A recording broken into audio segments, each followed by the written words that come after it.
joining me in this exploration of male chauvinism and its many ripple effects.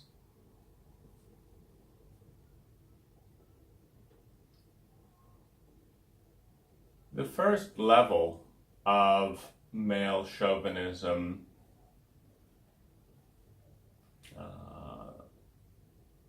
happens in the cultural dimension.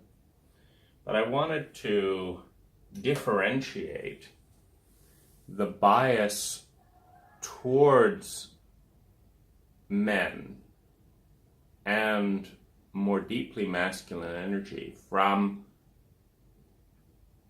the balance of nature, the balance of science. By looking at this terrain in a larger context of the yin and the yang, the larger context of the duality of our world. And I'm excited to do this on my birthday because, in a real sense, I don't think that I can be fully born while subscribing to the irrational imbalance of a culture that says I am this in the context of cultural anomalies that we don't even understand because their roots are thousands of years old. So thank you for joining me on this exploration. And you can see this green line. It's part of my own mind mapping, my own way of bringing these things to light. This green line, everything on this side of the line is masculine or yang. Everything on this side of the line is feminine or yin. And to step back a moment, these polarities, the polarity in a battery, the positive pole, the negative pole, are completely equal when we step outside of the cultural paradigm. Now, here's what I mean. In science, a battery engineer is trying to create optimal flow.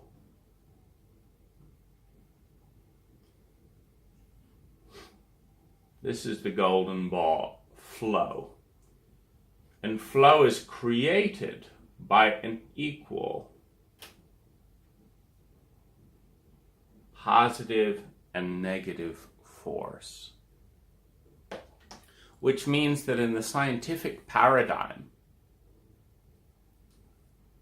we transcend the cultural paradigm in which language creates the illusion of good and bad. So we have good and bad in a dualistic paradigm. Equate to positive and negative. And this is the root of the problem. The root of the problem doesn't start with gender. Yes, you have gender. You have male on the masculine side of this with testosterone and the heightened degree of masculine oriented hormones. You have female in the biology. But the real challenge comes when the culture says that positive is good and negative is bad. The very meaning of the word good and the word bad, the word positive and the word negative. Now, who in our culture wants to be negative? I mean, do you want to be negative? Is the question. And I would submit that if you do not want to be negative as much as you want to be positive, you have fallen under the spell, as we all have, of male chauvinism. Because this is bad and this is good in absolute terms. And what the scientist knows is something different. The scientist knows that it's the alchemy of flow that it is good, and it is waste that is bad.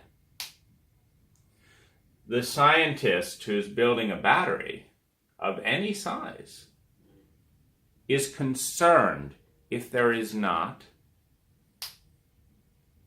an equal amount of positive and negative charge, because an imbalance, too much positive or too much negative, creates waste, reduces flow, and in the analogy or the paradigm of stagnation equals death, and dynamism equals life. We're looking at more death, more stagnation, less flow when we have imbalance. On so many levels, if Tesla cars drove around with 80% positive charge and 20% negative charge, as soon as the negative charge was used up,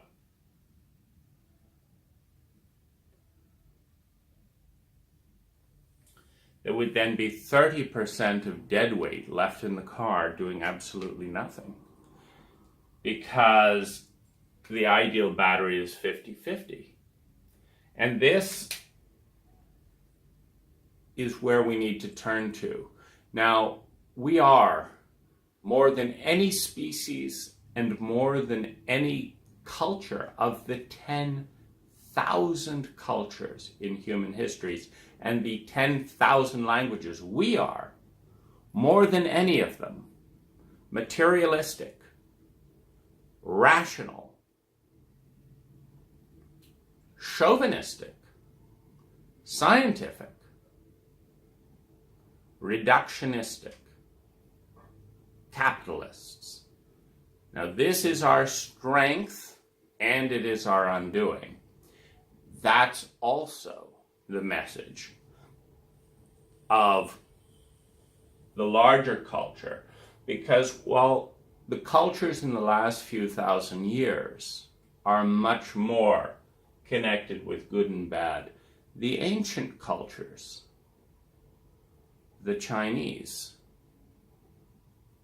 have a different story. There's the same polarity, but in the ancient cultures, there is the yin and there is the yang. And the question in these cultures is not which is good and which is bad. The question in the ancient cultures is which is out of balance. Is it too hot? Is it too cold? Is it too yin? Is it too yang? That's the question, with the sweet spot being, in one of the oldest diagrams,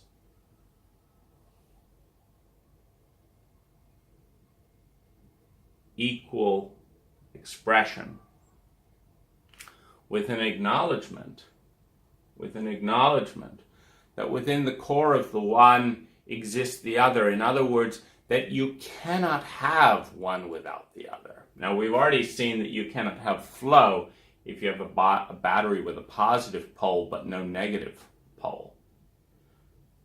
But what the Chinese are doing is taking this one step further, and one of the most expressive symbols of the culture, that not only is the yin and yang in balance, not only are they in balance, but they need to be dancing, they need to be flowing. And within the core of the one exists the pole of the other. Now, what does this mean? It means that one cannot, in a polarity, where you have the unity separated into two halves, the one cannot exist without the other. For example, in order to cut an orange in half, it had to be whole, and it cannot grow as a half. So they are interdependent, and the magic comes in the sweet spot. So if we have that as a larger content, we can then see what's in whack and what's out of whack. So we see biology, as with most species, this polarity of yin and yang is expressed hormonally and biologically into the male and the female. There is nothing about nature that says that men or masculine energy is more significant or important than feminine energy, that males are better or less than females. In the mammalian species dynamic, any scientist is a fool if they think that the world would be a better place if you take out the female in the population. There is no population. This goes back to, the Chinese flow. It takes some very fuzzy math to say that the creator of one element is less valuable than what is created. This is the story of the goose that laid the golden egg. What was the message in the story? The goose is more important than the egg, because the goose can lay more golden eggs. And the goose is female. The goose is feminine. Jack could give away this golden egg and that golden egg and this golden egg, because the goose can lay more. So even within our own mythologies, where it hasn't been stomped out, we see this understanding that it makes no sense. Male chauvinism makes no sense, except out of the wounding and except in the short-term twisted logic of certain very young cultures. So biological. Cultural, we have good and bad. And it's important to understand that we are all cultural animals. I once met a Thai woman on the beach kite surfing. This was astounding. We are all cultural animals. As you travel around the world, you can spot people in different cultures easier and easier. So what is a Thai woman doing breaking ranks with her culture? I'm not breaking ranks with my culture. America is a can-do masculine culture, one of the most masculine cultures on earth, one of the most chauvinistic cultures on earth. And I'm doing what Americans are supposed to do. They're supposed to have adventures, they're supposed to conquer things, so I'm kite surfing in Thailand. Of course, I'm better than the Thais and not, doing what they do. I'm bringing a Western technology, recently invented, it's new, it's improved, it's it's exciting, it's adventure, and it's me. This is America. I'm a fruit of my culture, but what's this Thai woman doing kite surfing? Never seen anything like it. Well, I know within 2 minutes. I said, "You're Thai, aren't you?" She said, "Yes," in an Australian accent. I said, "So what are you doing kite surfing?" She says, "I'm having fun." I said, "Thais don't like swimming, let alone kite surfing." She said, "That's so ridiculous. I do whatever I want, blah, blah, blah, blah, blah." And I said, "How long were you in Australia?" And she said, "Well, when I was 2 years old, my relatives moved me and I adopted with this Australian family and She's not Thai. She was born in Thailand. She is a subject of her culture. And in Australia, the culture that is propagated is the culture that is necessary to colonize an enormous continent, very similar to the American culture. If you've got, millions of acres of unmapped, unknown land, etc., and you want to get the most money out of it, the most resources, masculine values, of course, but if you want to colonize and do this, you want the one that goes out into the unknown. You want the adventurer. You want the one that pushes through their fear. You want the masculine trait. We'll get to that in a little bit, but environments determine which side. Our environments themselves are very feminine. So when you have a vast environment, you want a strong masculine pole to catalyze that environment. When you've got, almost nothing on in a culture, and every square feet is $16,000, and whatever in Tokyo, you want a very courteous environment. You want a very feminine personality to navigate around all these obstructions in the environment. But when you've got vast amounts of natural environment, the thing that dynamizes that continent is a masculine pole. So we have this thing, and it's important to understand how a culture brainwashes us. How is it that I can spot an American almost anywhere? How is it that you can spot an Australian almost anywhere? How is it that not just by accent you start noticing I'm talking with a Russian? And it's in these great areas where people congregate. Thailand is one of them.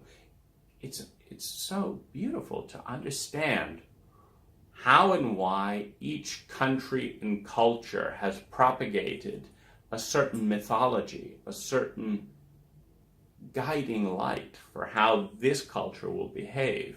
And why is it that so many of the new cultures for the last few thousand years are male chauvinist?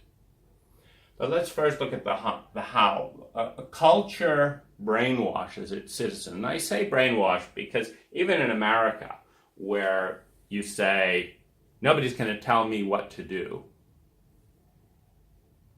You heard that before?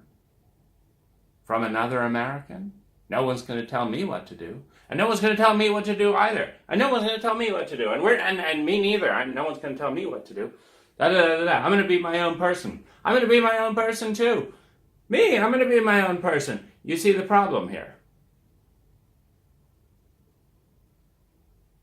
America has been brainwashed as effectively as the Japanese, as the Thais, whatever, except the American brainwashing is a little bit more ludicrous because it's a brainwashing founded on I'm going to be uniquely me.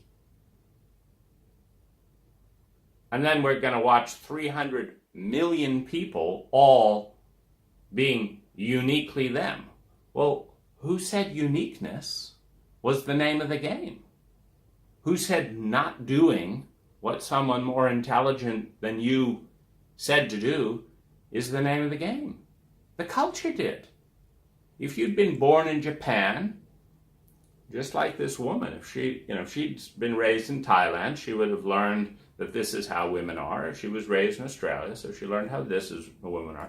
Anyone born in America learns what it's all about to be an American, or at least a good American.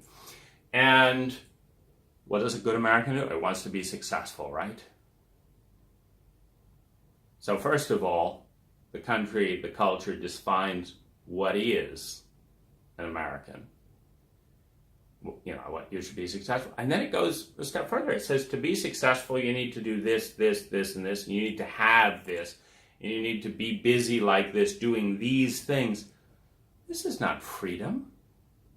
This is brainwashing. So how does a culture, if you can really get that if you travel enough and realize there have been 10,000 cultures throughout history, and just about everyone thinks they're the best, how does a culture brainwash you into going along with it? Well, it does it with trauma, inducing the fight-flight mechanism if you diverge from the culture, and then calming you down if you come back in line.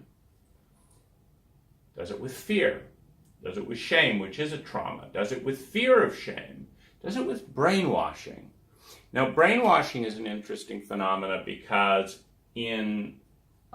it doesn't make sense, and the only common denominator in brainwashing is that an authority figure is telling you what to do and you're doing it. So if you want to brainwash someone really effectively, you say rats have eggs, and then you say that they don't have eggs, and you whip them. Rats have eggs. You whip them. Okay, rats have eggs. And then you say, what do you mean rats have eggs? Are you an idiot? What do you want me to say? Am I an idiot? Well, I'm going to whip you. Do rats have eggs? What do you want me to say? I'm going to whip you. They get the pain in a chaotic pattern where basically you're going to do whatever it takes to avoid the whip. And then they feed you and they let off when you are completely compliant. This is brainwashing. Now, every parent and every culture brainwashes its children. Don't cry. Boys don't cry. Well, I'm crying. I thought I was a boy. Boys don't cry. Stop it. Or I'll hit you. Well, then I'll cry some more. Then I'll hit you for crying. And you can see the absurdity. It's complete brainwashing. Girls are like this. If you do this, you're a slut. If you do this, you're typed. What do I do? What do I do? It's complete brainwashing. A kid can't make any sense of this because it makes no sense. If you can make sense of what makes someone exciting and sexy, but not a slut, but have dignity, and this and that and the other, and if you can make sense how someone is strong and silent, but communicative, but this, but you are either in delusion or you've got way more intelligence than the rest of us, because it is a series of mixed messages. I want a kind guy, but I'll have sex with the rough guy. I want a communicative guy, but I always pick the people that don't talk. I want this. It is absurd and it is insane. Now, what this does is it trains a herd mentality. And then they have workshops on it. First they cow you into this like absolutely mind-numbing confusion. What's wrong? What am I doing wrong today? You know, it's miserable. And then they say, well, you need to be cool. Why? Why do I need to be cool? Why can't I be warm? No. Cool is the name of the game. Okay. Be a leader. Now, if you want to learn how to leader, take this class. You want to be a strong man, watch this guy. That sounds like I'm just following some guy. Well, follow this guy, but not this guy. Well, why this guy? Because he's cool. Well, what's cool? Well, he just fucks a bunch of people and, he doesn't care what anyone else has to say. Well, why the fuck does he need me to follow him? It's like, it doesn't make any sense. And this is the way a family. Your dad loves you. That's why he's beating you. It's like, who knew? So every culture traumatizes, shames, brainwashes, and part of the brainwashing is lies. You need to tell the truth in this family. Oh, why are you doing what you said we can't do? Well, don't tell your father that. I thought we were supposed to tell the truth. Yes, but not about me. Don't tell this truth. So lies, and then these blind spots. A kid walks in the room and sees that the dog is being beaten by this uncle, by this and that and the other. Stop beating my dog. Shh. You're supposed to be kind and meek and turn the other cheek and go to church. It's a joke. It is a complete and utter joke. Now, the way it also kind of messes with you and shapes who you are is by stereotypes. All men are, all women are, who can understand them, There's plenty of incoherent men. There's plenty of coherent women. But that kind of messes with the stereotype. Men, who can understand them? Women, who can understand them? Yeah, we like that stereotype, So, stereotypes, roles. A culture says, you are the teacher. That's an invention. Why not a pliblu? Well, teachers need to do this. You need to do this. There's a role creation in every culture. This is the role. Then there's projection. The projection is, we're going to see this in you.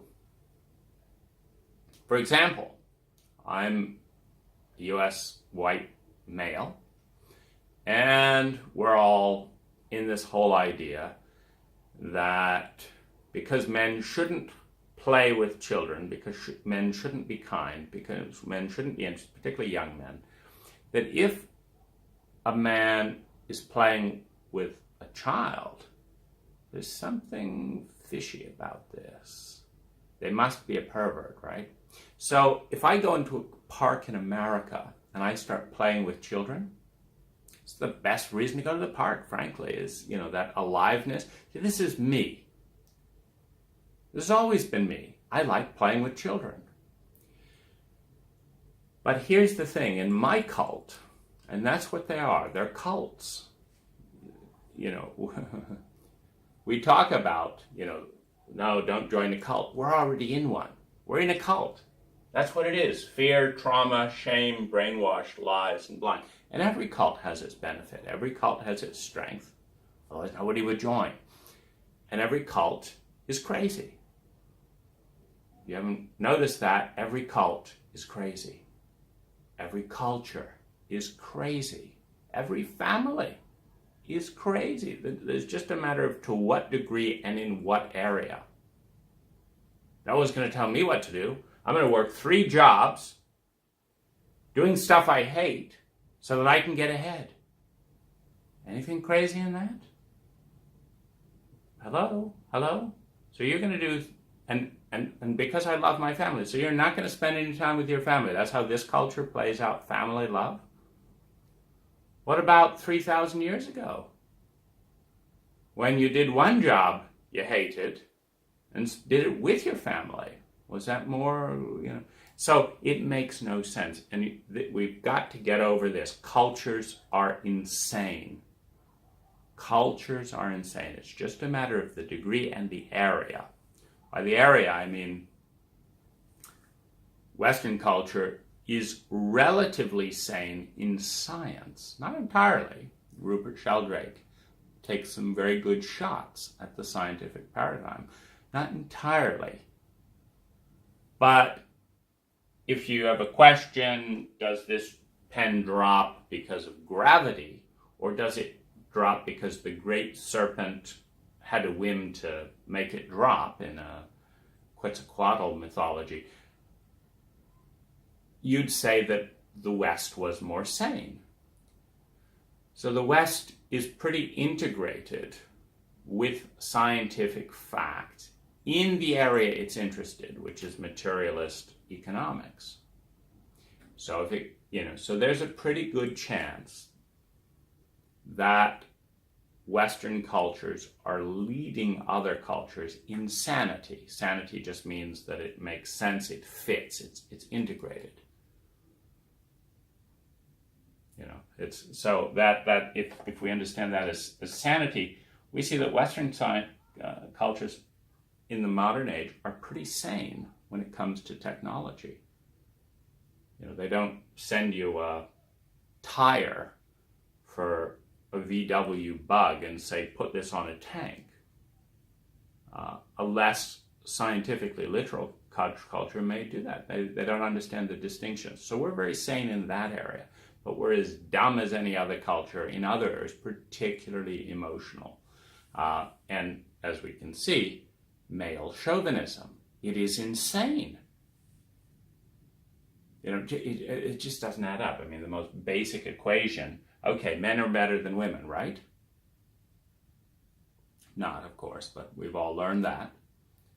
Men are better than women. So where do men come from? Women. So the golden egg is better than the goose. Now, which would you rather have, one golden egg or the goose? We just wash over that. Men are better than women. They come from women. That's a regrettable fact. Very regrettable. If we could just make men without women, then be bored. It's a joke. So stereotypes, roles, projection. Going back to projection. When I play with kids in parks for more than about 10 seconds, their parents look at me with fear, alarm, worry, etc. because I'm supposed to be a pedophile. Now, I'm of course the same me, never hit a child, I love playing with kids, love playing with me. But it's the tenderness that is alarming the parents, because men are not supposed to have feelings. In America, men are not. Over in Thailand, men are allowed to have feelings. So when I play with Thai children, I am an unusually intelligent foreigner. Why? Because foreigners are idiots. We all know that. Foreigners are idiots.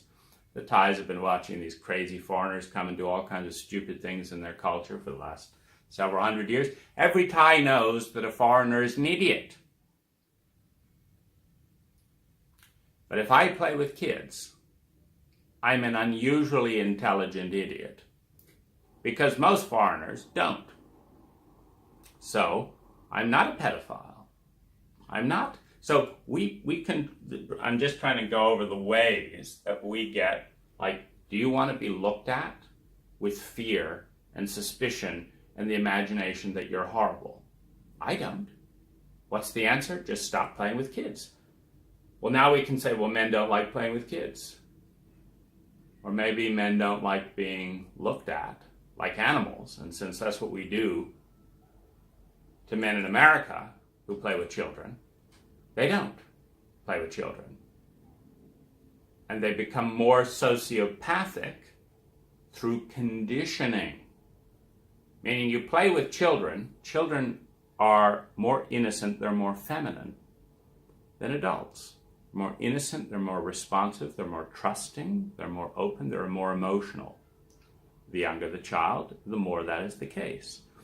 So the most social, the most empathic experience you can have as an American man is to spend time with American children and animals.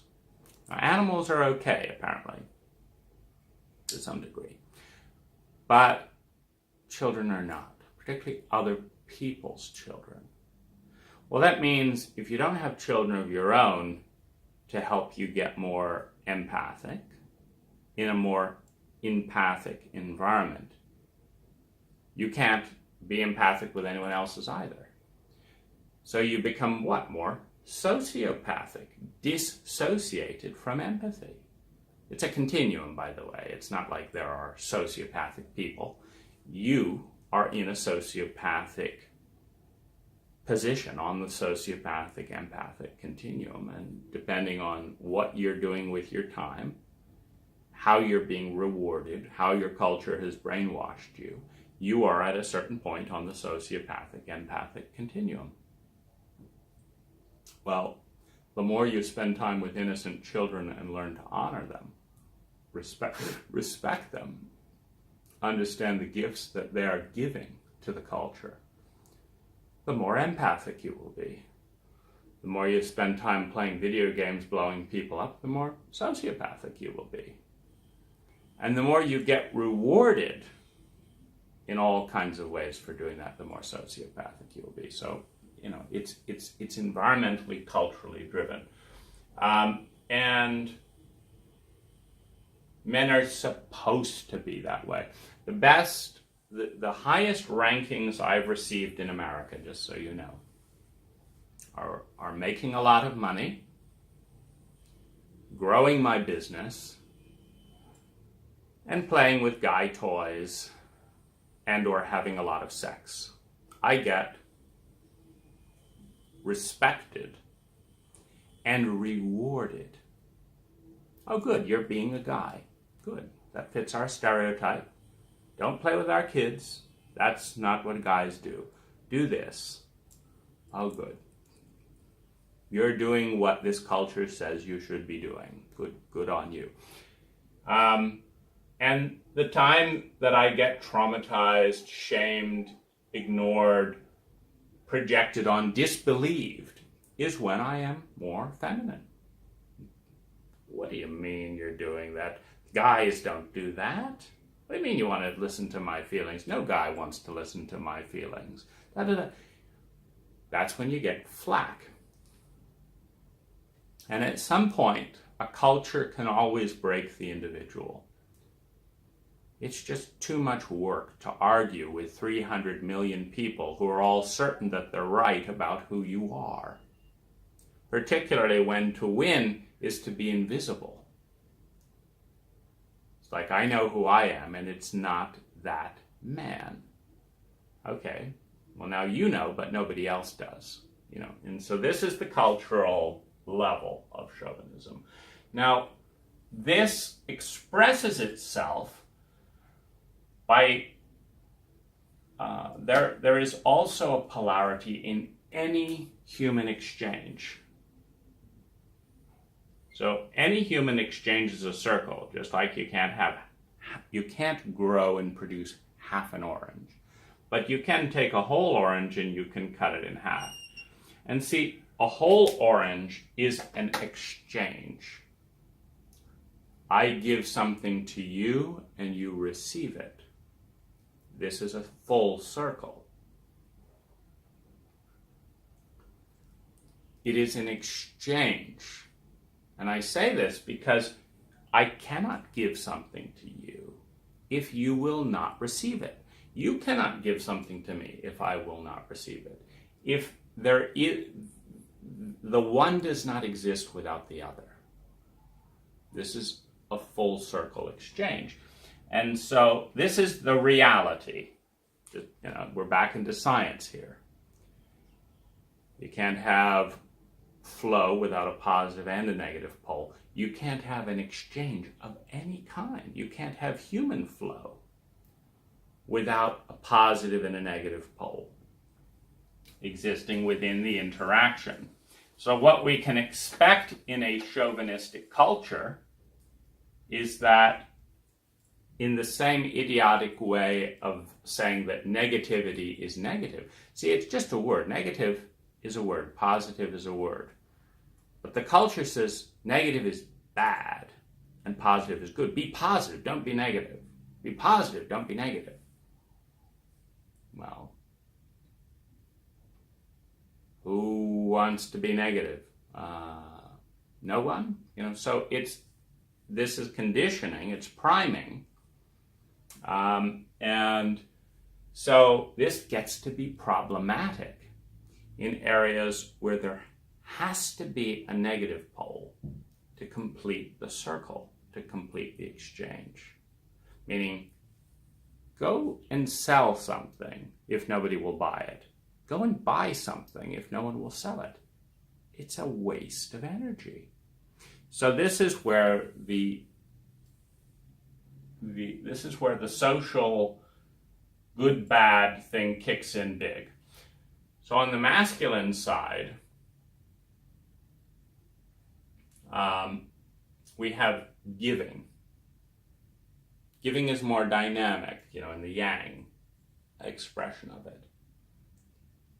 It's, the hormonal aspects that emphasize the masculine in men are adrenaline. It's the hunt. It's the initiatory. It's the, I'll make this happen.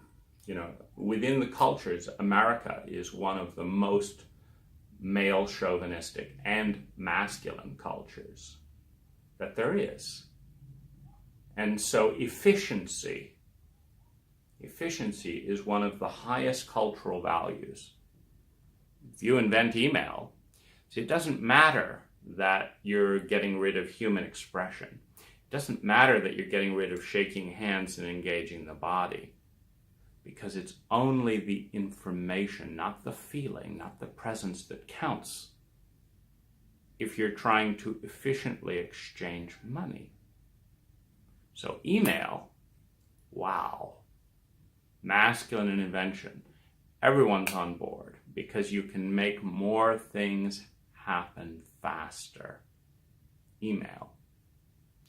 By eliminating more presence, more embodiment.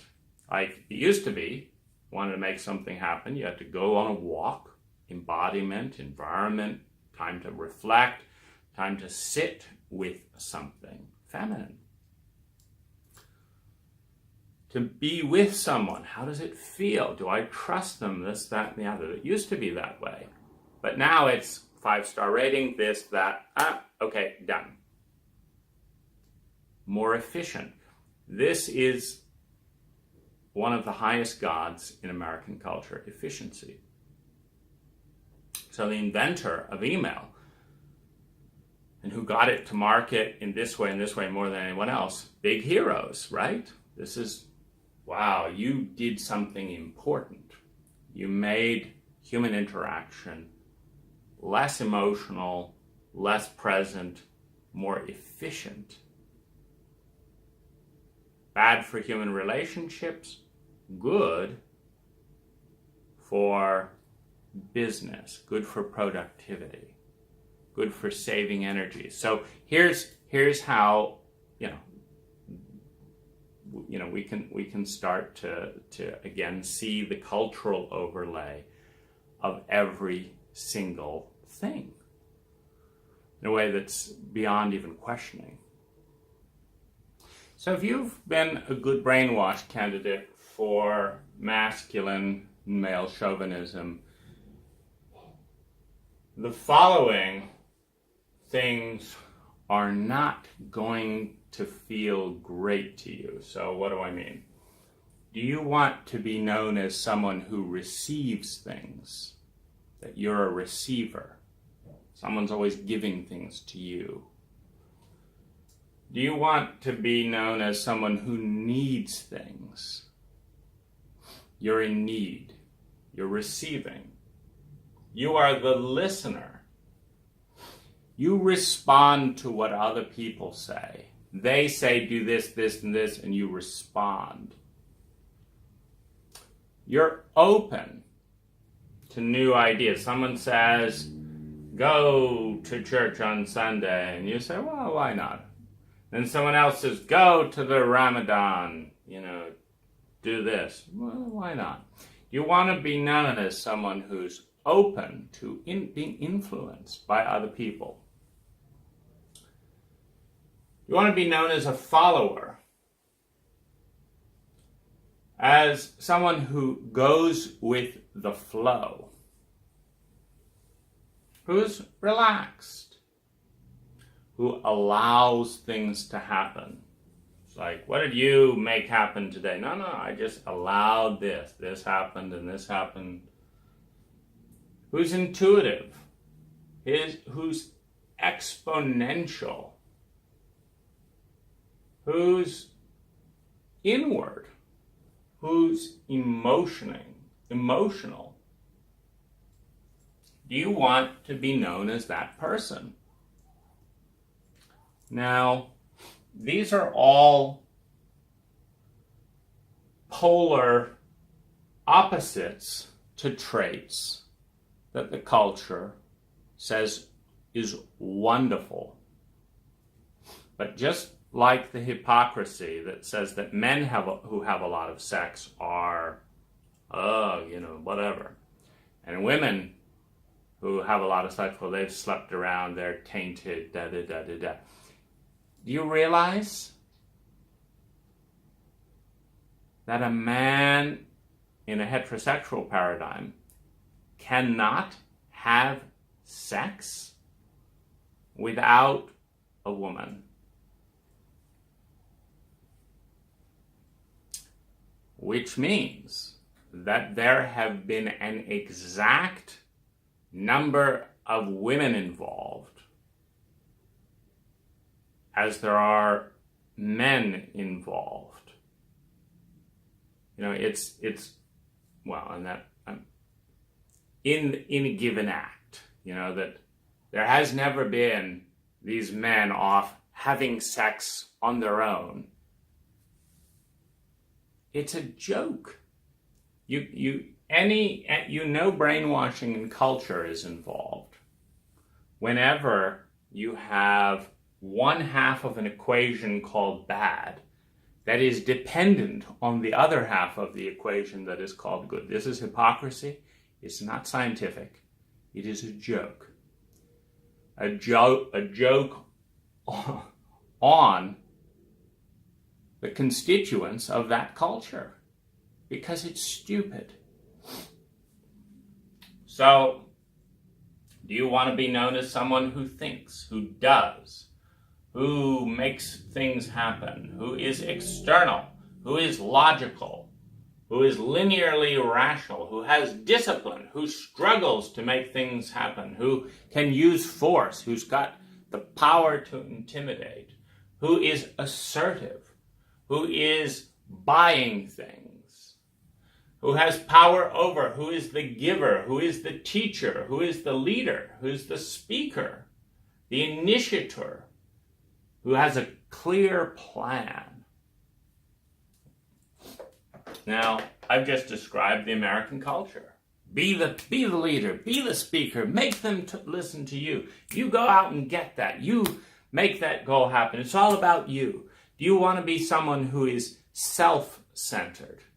Or do you want to be someone who is community-centered? Do you want others to serve you? Or do you want to serve others? I don't waste time serving others. Everyone serves me. Well, let's hope you're worth serving. Let's hope you're wise enough to know what's taking you towards the life and consciousness you want to live. So this is, again, the culture at work, basically. It's taking discipline and honoring it and relaxing in flow. And that's what for women, right? For dumb, easy, stupid, uneducated women. Okay, it's for idiots of all kinds. See, because one of the things that's happened in American culture over the last 20 years or 30 years is that chauvinism has gone from being exclusively addressed to women and gay men. What's wrong with gay men? They're more feminine. Want to know why gays are hated by American chauvinistic men? Because they're feminine. And because they remind masculine chauvinistic men that they have a feminine side as well, which they in their culture have tried to stomp off since birth. So you cannot give without a receiver. You cannot teach without a student. There is no scientific basis for saying one is better or worse than the other. But cultures have been doing it for thousands of years, with the same lies, blind spots, brainwashings, fear and shame, the same erroneous projections that we are dealing with today. Only this time, you can be gay as long as you're a winner. You can be a woman as long as you're the talker and other people follow you. And what's the pinnacle?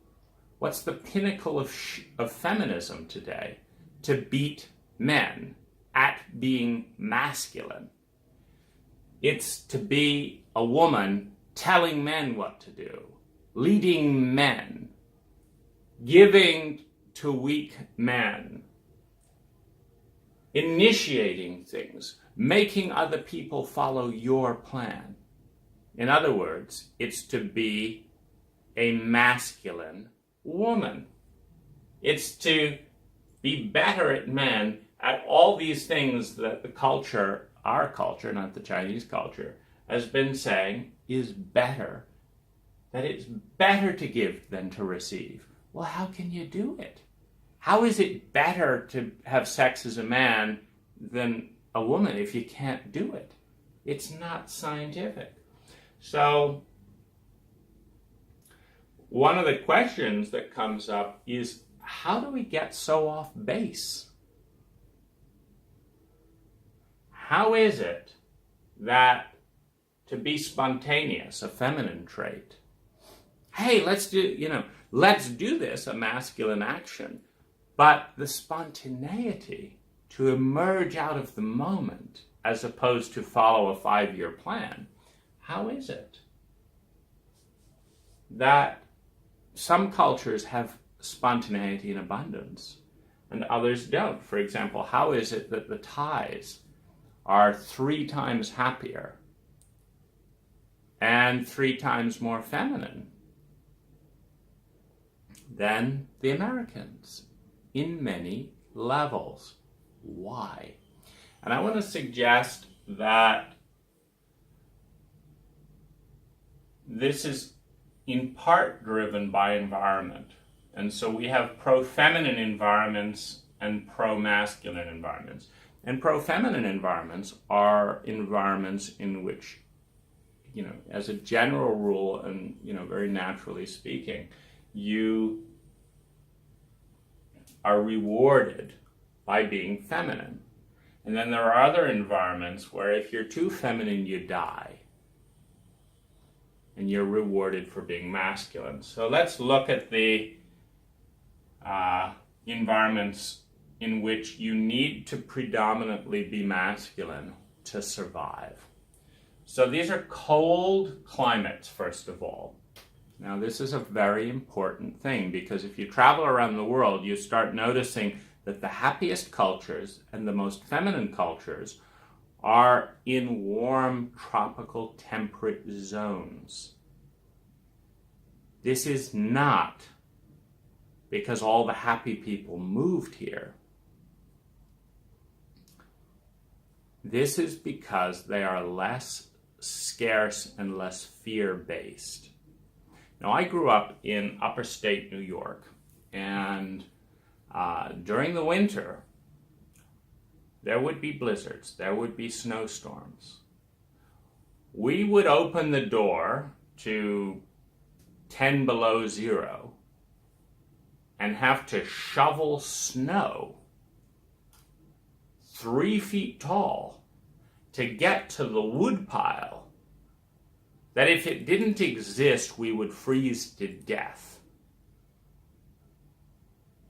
School would be canceled. Shopping out of the question. You could be lost in a blizzard. You could drive in a snowbank. Now, this is an environment in which death, i.e. trauma, is waiting at every turn. Now, for those of you who don't know trauma, please do yourself a small courtesy and read the book, The Body Keeps the Score. Because trauma is a biological mechanism. It is not in the range of typical frontal cortex and all this where we're making conscious decisions. Trauma is deeply instinctive, connecting with the fight, flight, freeze of our reptilian heritage. It is often responsible for inducing a sociopathic state. A state where there's no room for that. Doesn't sound like that's I've got to do this to survive or I don't survive. This is happening. This is trauma and a traumatic mechanism. Now, when you are surrounded by near-death experiences, it induces a more sociopathic state, a state that is less empathic, to the degree that we don't know how to take care of ourselves, that our life is in danger, blah, blah, blah, blah, blah. Because obviously, if you're living in a condo with valet service and blah, blah, blah, blah, in 3 feet of snow, it's not inducing that. But where we grew up, we were a mile or so from the neighbor.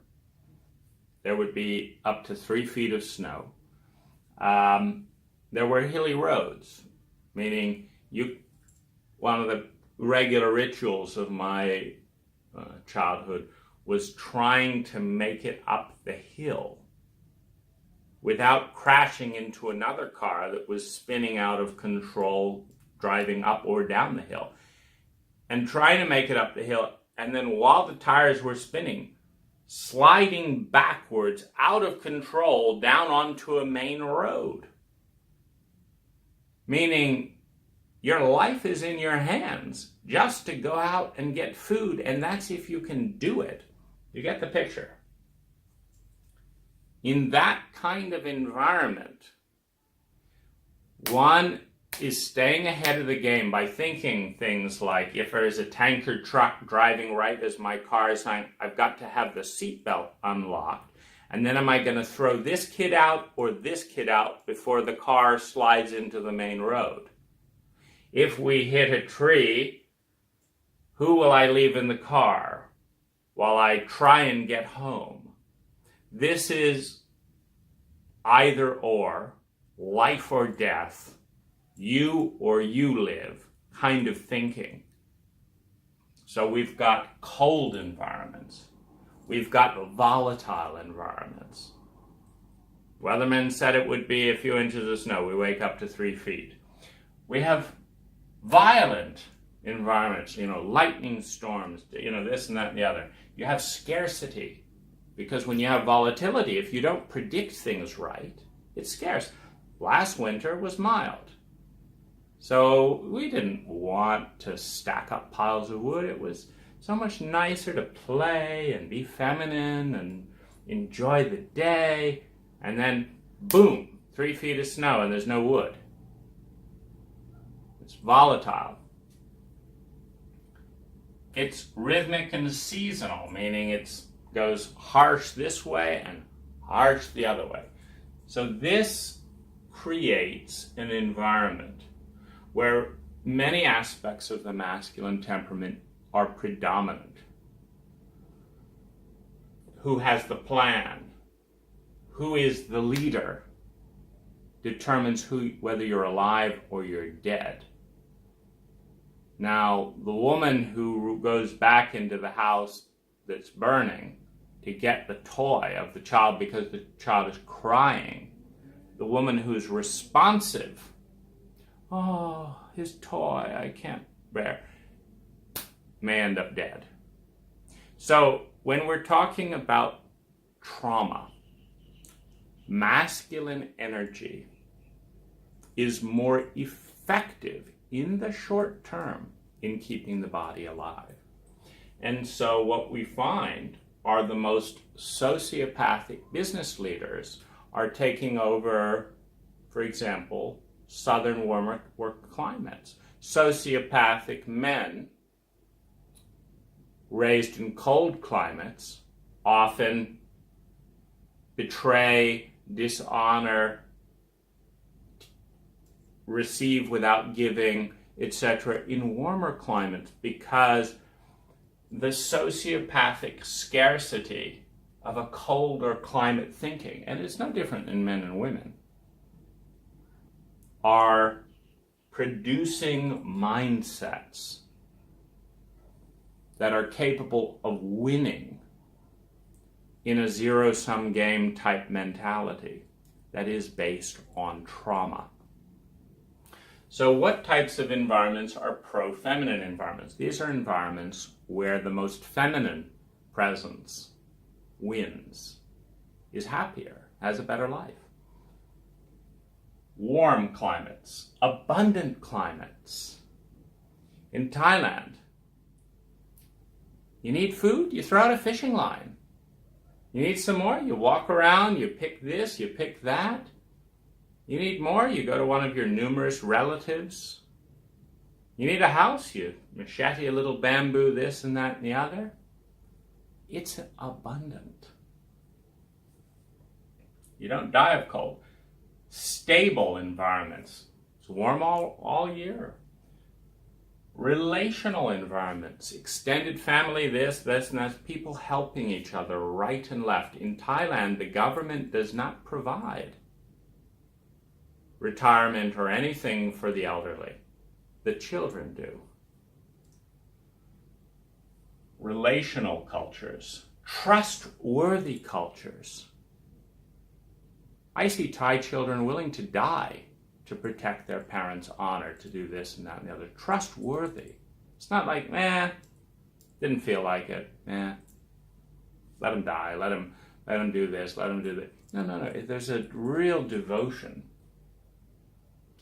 Peaceful and safe cultures, which are abundant cultures, frankly.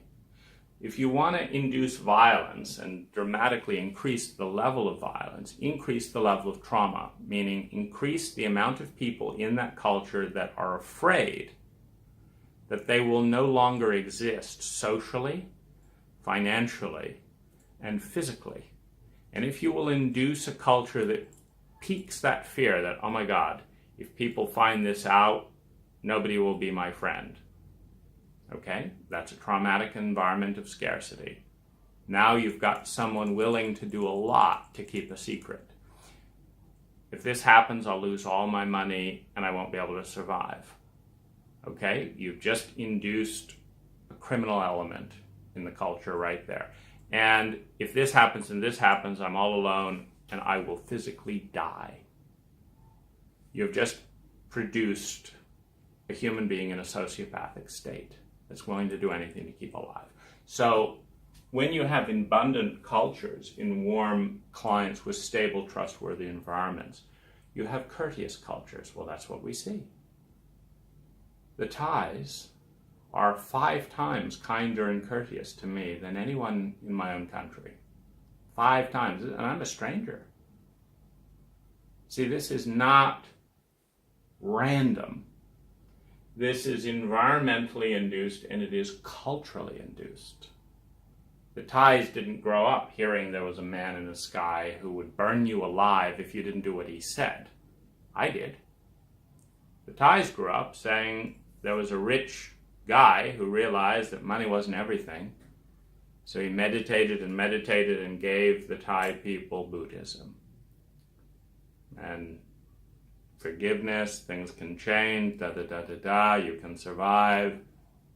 Enjoy your life. Pick the middle way. So environment plays a really big role in which cultures are more masculine and feminine. I'm in Thailand, by the way, because Thailand is the most feminine honoring culture I've found. Now, we'll actually come back to this because it's time to take a break, but thanks for joining me. Okay, Dane Rose here, continuing with our exploration. It's worth noting, just to go back 2 steps here, that while we mentioned it, on a cultural level, particularly in the West, being cool is decidedly a cultural advantage. Everyone wants to be cool. What does it mean to be cool? First of all, cool and hot on the yin-yang polarity. Masculine, cold. Feminine, hot. Masculine, sociopathic. Feminine, empathic. Cool means nothing affects me. I don't have feelings. You don't matter to me. I fuck you and I use you. This is cool. It's, I'm always witty. I'm always in control. Who's always in control? Not the emotions, not the feminine presence. The strategy, the wit, the lie, etc. And that brings me to the next point, because in the dark expression of masculine feminine energy, you have the person who fools someone and the person who is fooled. You have the person who lies and the person who believes the lie. You have the person who cheats and the person who is cheated. You have the perpetrator and you have the victim. Now we start to see, we've started to pivot as a culture against the perpetrator in specific areas, namely perversion. So if you're a pervert, like we're all anti that. It's just a shame that that means that every man gets looked at as a threat, particularly young men like myself, for playing with children. So you can't be feminine because we're anti-men. We're not anti-femininity. We're not anti-masculine energy in men because it is the feminine, it is the emotional aspect in a man that makes them interested or enjoy playing with children. It's not about being cool. It's not considered cool for a grown man to actually delight in the beauty of a child, in their innocence and their learning and their growing. You know, fine for grandfathers, etc., but you know, something a little suspect. Now, one of the areas that this shows up in a very painful way for American men and women, but particularly women,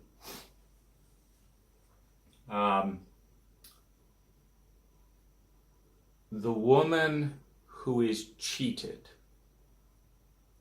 the woman who is lied to by a man, the woman who believes someone who is too gullible, is often berated by her friends, male and female, but particularly women, for being an idiot. You idiot, you don't go and do this on a first date. You idiot. In other words, the blame goes to the woman. The blame goes to the feminine role, the one who said yes, the one who let him get away. And in many ways, particularly if you look at movies, sophisticated criminals, we idolize them. Look like Ocean's 12, Ocean's 11, Ocean's 13, that genre of the cool, calculating criminal, the sociopath, who gets away with the crime. This is cool. I want to be like them. I don't want to be like the victim.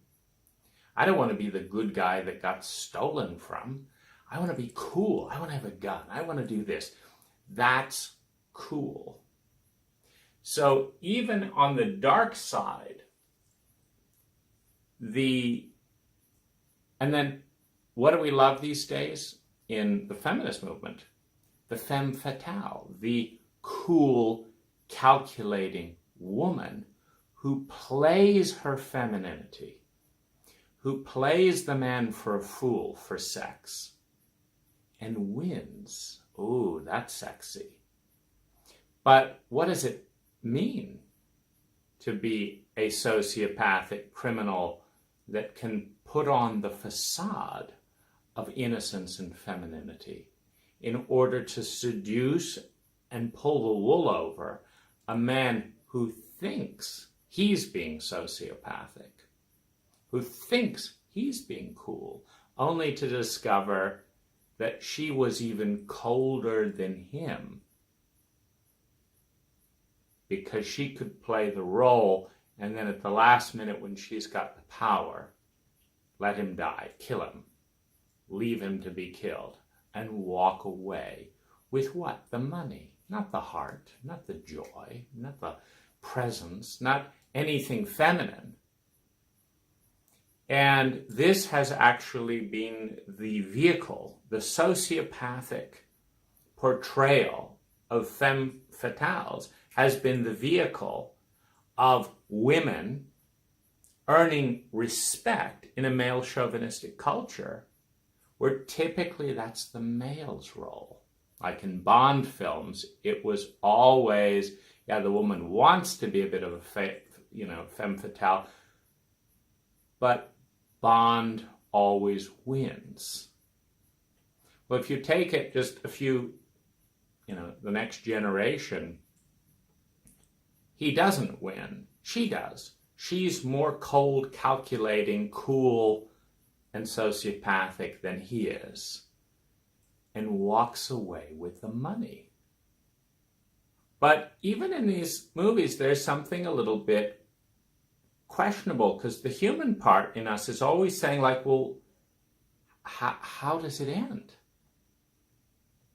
Because there's something very lonely in a world in which there's no innocence in men or women, in which people are just cruel, cool, and unkind. But it's worth noticing that even in the dark side, the gullible, the cheater, the loser, the stolen from, the one who is fooled, is often denigrated. And this shows up in dating situations where the sophisticated woman doesn't say yes, doesn't meet him at his house, doesn't get too committed, doesn't fall in love with sex. It's all just a little bit of calm fun, a little bit of light fun. Oh, I don't care about. The sophisticated woman, in effect, has no feelings, has cultivated the level of desensitization typically reserved for sociopathic men that played games. Now, we talked about the environment.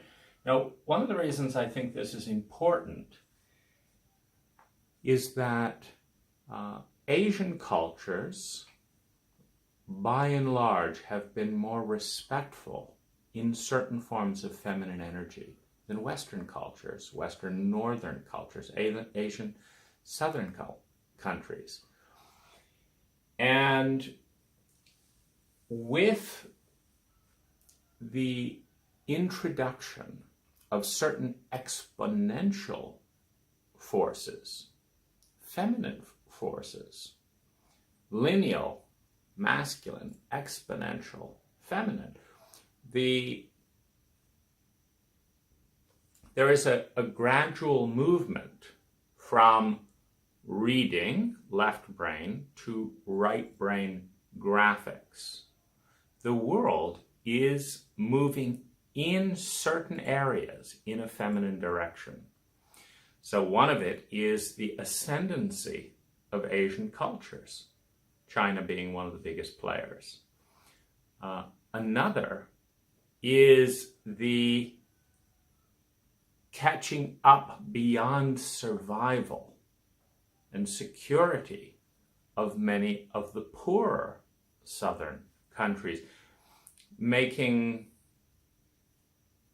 people less dependent. In the same way, Western women have moved towards a place of more independence. And you cannot, in a greedy power structure, which unfortunately all patriarchal Western power structures have been, it takes a leveraging or an equality of power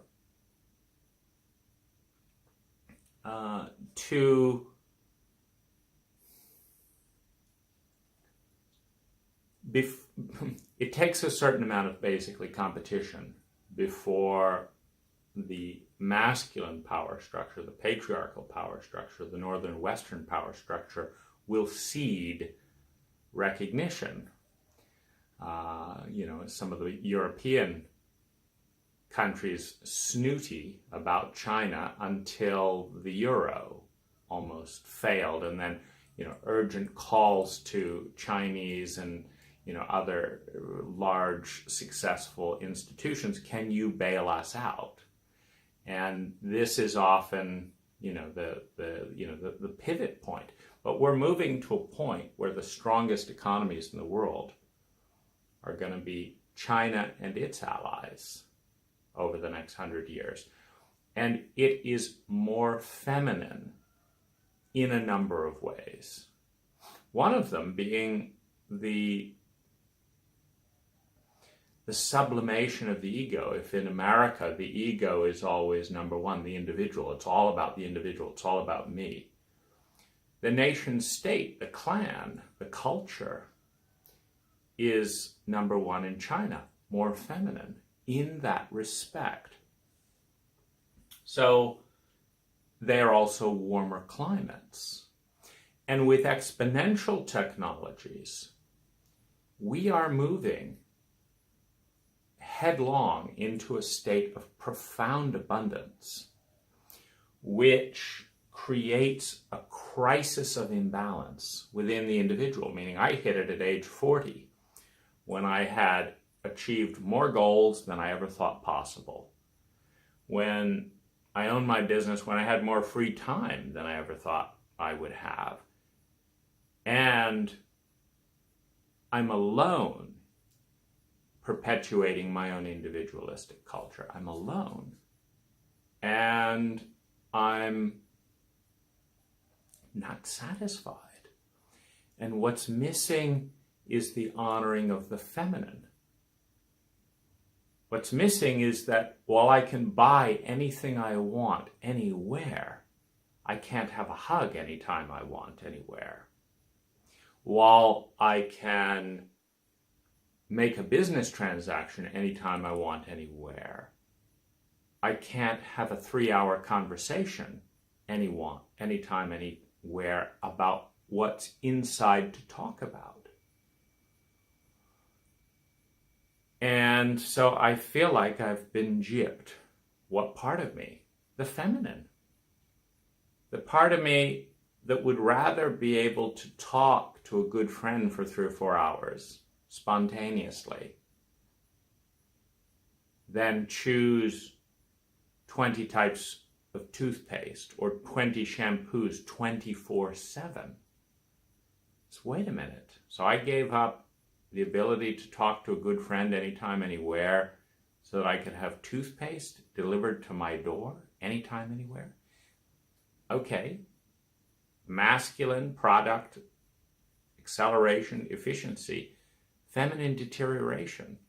Now people want to text me because it's more efficient, and I do not feel happy. I don't like the way that my world is going, and abundance is what creates that crisis. Like if I couldn't pay the rent, of course, I'd be frenetically in the normal masculine terrain making the money to pay the rent. If I needed to achieve this goal to survive, I would be frenetically doing the masculine thing in the American way to achieve that goal. But now that I have the goals and have the money, more goals and more money doesn't do it. And I'm in a culture suddenly that will help me buy anything, anywhere, anytime, but will not help me connect to any person in any way, anytime. I'm in a chauvinistically advanced culture of masculine values and an impoverished feminine culture where I can't go out to the park and play with kids because the parents are scared of me in my culture. And I can't smile at women in the dance floor because it makes a sexual connotation in my culture. And I can't have deep emotions and fall in love with the segment of the population that just wants casual sex. And I can't have needs, emotional needs, because men don't have emotional needs. And I can't spend quality time because everyone's making money to buy more things. And I can't have spontaneous time because I'm in a culture that is so masculinized that it takes an average of 2 weeks to schedule a lunch. If it's not business, if it's a big lucrative business thing, oh sure, we can make time today. But if it's just a social outing, just pejorative male chauvinistic view on something emotional, nah, that'll be in a couple of weeks, and then you understand I have to reschedule because I have a lucrative business deal. You understand, right? And I'm impoverished to such an extent, and it's confusing because all your life you're told you succeed, you're efficient, you're supposed to be happy. I'm not happy. And so, but as a world moves in this direction, people become more and more important again. Relational and feminine qualities become more important. And this is more so the case in China, for example, where they don't even do business with you unless you have a certain kind of relationship over time. The relationship precedes the transaction, not the other way around, as it is in male chauvinistic cultures such as America. Or if you've got the money, we don't care if you're planting landmines in Brazil to blow up native children. We don't mind if you're planting landmines. If you've got the money, we'll sell you the stuff. So this is beginning to change. If we are successful as a species and continue to develop, if the exponential curve, I would reference some of Ray Kurzweil's work on the singularity, if the exponential curves on electricity, on communication, on information continue, along with the biology investments, etc. We are, in the next 50 years, going to see an incredible implosion in costs of electricity, this, that, and the other, which is going to, if all goes well, if we care about one another as a species rather than continuing the polarizing have-not dichotomy that always leads to conflict. Anytime you put someone in question about whether they can survive socially or economically, you create war. And in this environment where we're going into, it's going to become more and more important how it feels. How does it feel to do this job? How does it feel to be in this relationship? What does it feel like? Now, this is a feminine quality. And this comes further online with we are reading less and less. We are watching and speaking more and more. And that trend is going to continue, which is engaging the feminine part of the brain. It's the internet revolution and all of it is also having, it's changing some of the power structures, where you have a company like Google that is leaning towards the feminine environment with free food, free massages, free exercise, play, color, etc. This is all right brain stuff. So in that sense, the environment is becoming more feminine honoring because that's what works. Because you actually get the most productivity and the most enjoyment when the masculine and feminine are in balance. In most of the culture, they're not. So, one of the things that I wanted to explore here is this yin-yang diagram, which if we look at it, every man has the masculine and feminine inside of him. Every woman has the masculine and feminine principle inside them. Men and women are listening to this, are responding to what I'm saying. That is a feminine principle. I'm listening to what I'm saying. I'm thinking about it. I'm making decisions in response. So the speaking masculine, but I'm also listening. We have both parts in us. And what this means is that the masculine in us has a relationship with the feminine inside us. And this is true of men and women. Now, what I want to suggest is that I, as an American man, that you, as an American or a Western man, but particularly an American man, has had your feminine energy unseen, violated, traumatized, shamed, humiliated, discounted, bullied, teased, lied to, played tricks with, and that you've had to prove yourself as a man by showing how sociopathic you can be towards your own feminine, by how cool you can be.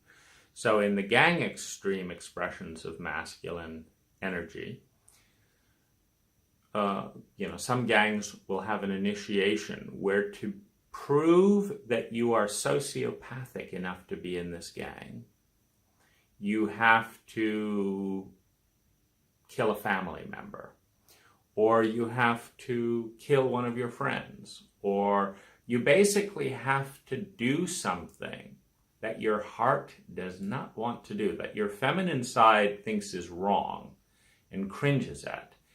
And you've got to do it, because this is the way to prove loyalty. Because a gang, whether it's a group of cool kids, you have to bully the weak person, right? To be part of the cool kids, in the stereotypical context, if you hang out with the uncool kid, you're not welcome. But if you are popular enough that you could be an asset to, quote, the cool kids, they will give you a choice. And they'll do it either very bluntly, depending on your status, or very indirectly, depending on your status.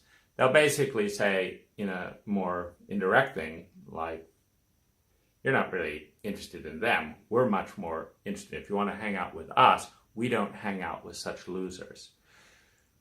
So this is an invitation. Do you want to be part of the cool gang? But the price is always the same. The price is disowning one's empathy, disowning one's feminine side. That is not as cool.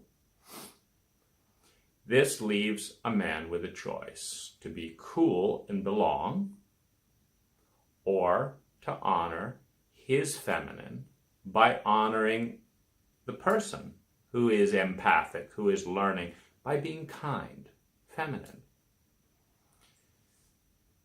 Now, in the strongest sense, that's the gentle expression. In the strongest sense, someone who is not terribly popular and doesn't have social status might curry favor by by betraying their best friend in a brutal and horrible way, and letting, quote, the sociopaths, the cool kids, watch the misery and heartbreak come as that friend is betrayed.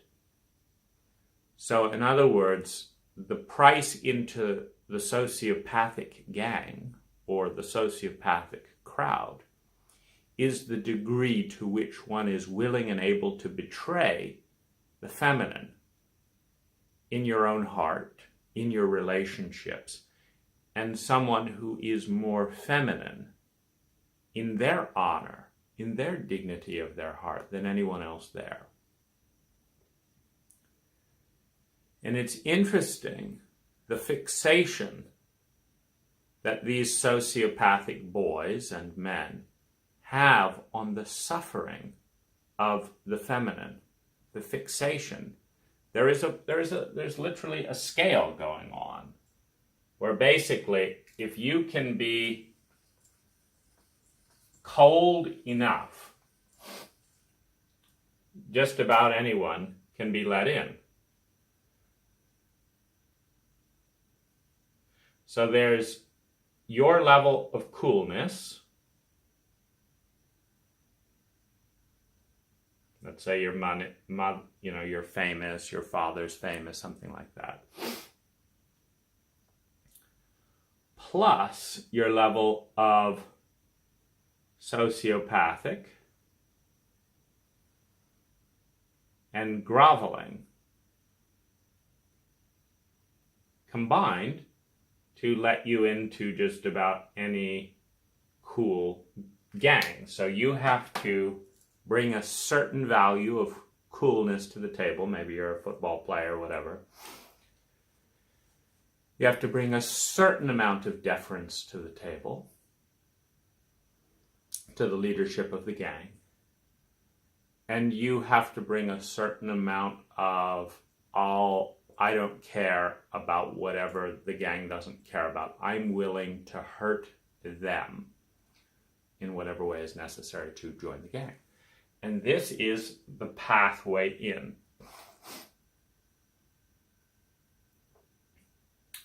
it is often a ritual into manhood. You are no longer a child because you murdered, you raped your own heart. You were a whole person. You had feelings, you had caring, you cared about this girl, you cared about this boy, you cared about your little brother. And the most sociopathic members of the gang were busy trying to do this and trying to get this and that and the other. And of course, this rubs up at some level against your feelings. Now, depending on how the gang is structured, whether it's a business, whether it's a government, whether it's a military, whatever it is, depending on how the gang is structured, it has certain things that are okay and okay. So like in, for example, the military, it's fine to fuck around maybe with other women, but not my sister. Everyone might understand that in that group. Or in someone else's case, where the leadership was particularly sociopathic, it goes the other way. No, that's a good point. Your sister, that's who we're going to target. So if you want to be part of this gang, your sister has got to be gang raped. You cool with that? Oh, you're not cool with that. Would you like us to rape you? Would you like us to beat you? Oh, okay, fine. It's going to be your sister. And there is a very personal level of hostility towards the feminine that must be achieved to satisfy the most wounded and sociopathic boys and men, and women for that matter, because the same protocol goes in. And what's actually happening here is that the culture itself is chauvinistic. We learn from a very young age that it's the men who go off and fight. It's the men who commit crimes. It's the men who have a gun. It's the men who don't care. It's the men who patronize women. It's the men who have the power. We learn that the sociopathic masculine pole within the culture is more mature. We call it maturity. To slay, wound, shame, betray, and abandon the feminine in order to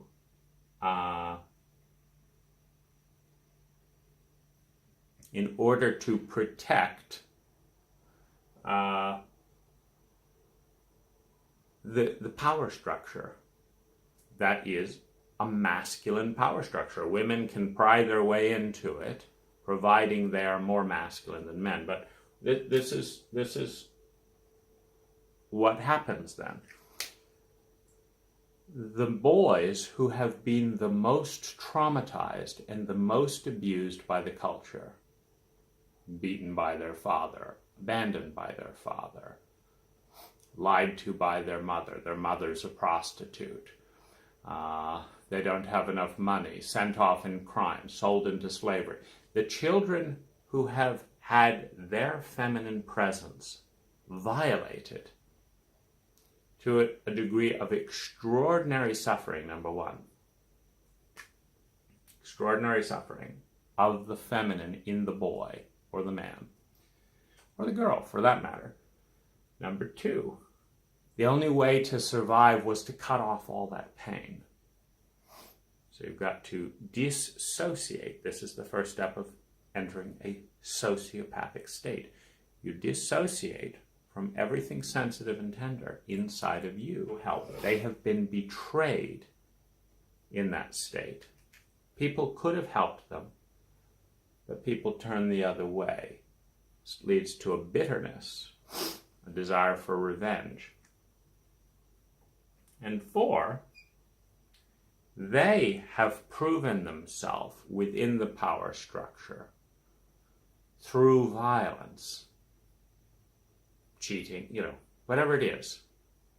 They've proved that they're someone not to fuck with because they're willing to kill, they're willing to steal, they're willing to betray in order to hold on to power more ruthlessly, more sociopathically than anyone else. And so they become the leader. The leader of the political party, the leader of the gang, the leader of the family, the leader in the group of boys, whatever it is, the leader in the business. They are more willing to do anything it takes, including the betrayal of everything feminine, decent, reasonable, etc. So they are now in power. And their biggest enemy on a psychological level is their own pain coming up. And they know that they are in power and that they survived because they disowned and they suppressed that pain. And their job as leader is to make sure that everyone else joins them in that and creates unity in the wound. The ability and the willingness to betray one's blood, one's values, one's sensitivity, one's heart, one's feminine presence, one's humanity, one's innocence. The willingness to betray that. Now, in the Harry Potter movies, Voldemort is the sociopathic masculine. And Dumbledore is mixed. He's more balanced, meaning Dumbledore is not innocence without masculine talent and all that. But Dumbledore ultimately leads with his heart, meaning he's willing to die, to make sacred, to sacrifice his life, to protect the innocence of his students. This is actually what a real man is. A real man and a real woman is someone who will die to protect the innocence of their child, of their students, of the younger generation. This is what it is to be an adult. To transcend the ego that says me, me, me, me, me. Says, no, this is more important than me. And so I'm going to take a hit to further this thing. Now, in investment terms, this is what goes on when we save money now. We take a hit in the present so that the future can be stronger. We save money now and take it out of circulation for investments later on. And this is, a sacrifice. You can look at that as masculine or feminine. But I want to suggest, going back to this thing, that the woman and the man has the yin and the yang within them, has the feminine and the masculine within them. And that the way that the woman or man will treat the feminine in men and women outside of them when they feel safe and comfortable mirrors the way that they will treat the man and the woman when they, mirrors the way they treat their own feminine energy. So, for example, the traumatized, abused boy, who is usually the leader because they are the most cool, they're in the most sociopathic state. If you're a young boy and there's one person who doesn't seem to give a damn about anything, who doesn't cry, who doesn't get beat up on, and yesterday he lit a classroom on fire, today he raped a girl, the next day he's selling drugs. That's the interesting, mysterious guy in a culture that is fascinated and idolizes the sociopathic, cool, chauvinistic male state, masculine state. So what happens in this process is that boys and men learn that to be cool, they have to betray, abandon, abuse, look down on, be ashamed of, blah, blah, blah, blah, blah, the feminine. In themselves, in other men, they'll give other men a hard time. Get over it. Don't cry. Don't let them see that. Don't let them see you have a feminine side. Then comes into play when the man falls in love with, or in lust with, or spends time with a woman who enters the feminine pole. Meaning it could be a very masculine woman, but two batteries don't go anywhere. So, if you have a plus and a plus, it doesn't go anywhere. So if you want to enter into flow with a partner, one is going to have to be in the masculine pole, and typically it's the man, and one's going to have to be in the feminine pole. So when the lover dynamic enters, and to have the best sex, one enters the feminine pole, and you get close enough, now the man and the woman will conspire together to shame and denigrate what is feminine in both the man and the woman, because it's consistent with the internal dialogue. It creates flow to externalize what has been internalized. So the child comes in, there's bullying and shaming of the feminine around him to a point of trauma. Then he internalizes it to protect from the traumatic force and becomes part of the abuser. This is a protection mechanism that you have the one, the isolated one, then you have your abusers arrayed around you. When you are being targeted for abuse, you are just one. But by joining the abusers and targeting a new person, now you belong and you feel safe in the majority. So the wound becomes internalized. There's another reason it becomes internalized. One is jealousy.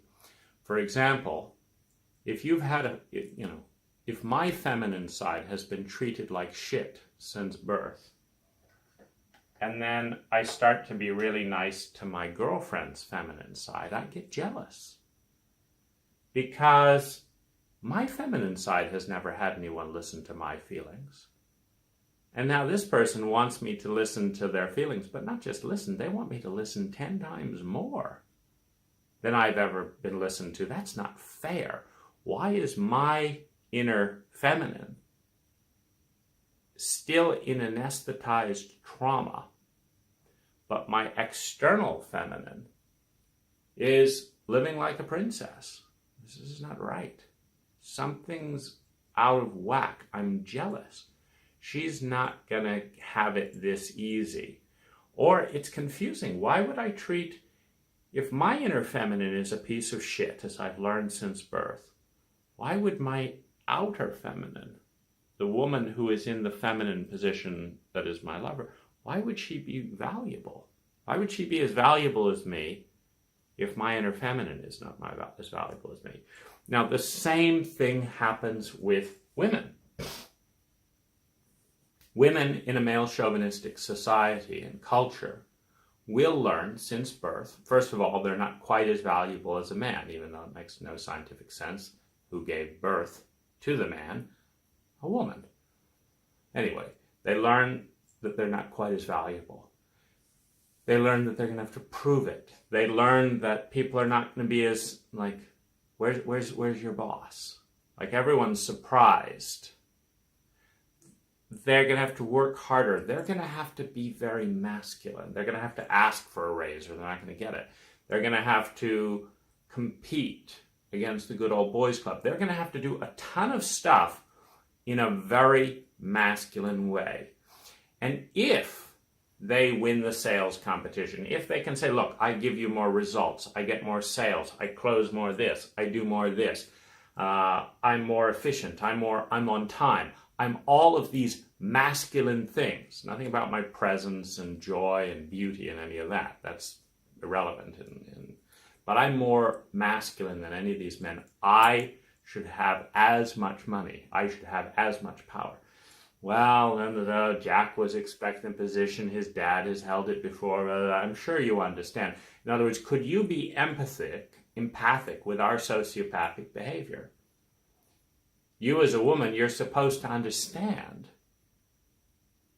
that I need to be sociopathic.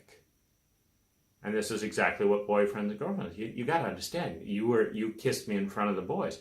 I need you to be more feminine, to understand my feelings, because I could give a shit about your feelings. I give a shit about what my guys think of me. So it becomes this huge double standard of I pull on your femininity to cooperate with my male chauvinism without making a fuss. That's what I'm expecting and hoping, and that's what's so enraging and upsetting.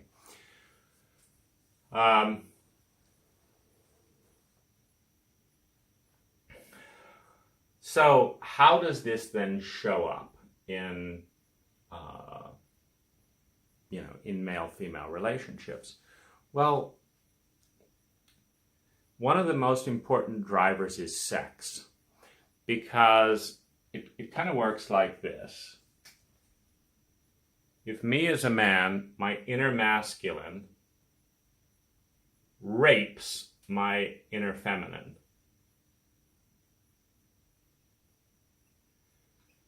and what do I mean by rape? Let's say I've learned to be an entitled masculine persona. And of course, nothing happens without feelings. You would not be watching this without feeling. Every human action in history has sparked by having an emotion. That's what gets us out of bed. That is what makes everything happen. So I need feelings, but I have an entitled attitude. Come on, feelings, get it together, move it. I'm bossy towards my feminine. Hurry up. Speed it up. I don't have all day for this stuff. I've got a meeting, And this is my attitude towards my own feelings. I'm raping the feelings. I'm impatient. I don't wait for a yes or a no. I don't ask them, do you feel good about going to this meeting? Do you not want to go in this meeting? Fuck it. Who do you think you are? You think you, as a feminine self, have any rights? This has got to be done. This is the way it is done. He, with the power, needs this, so it's going to happen.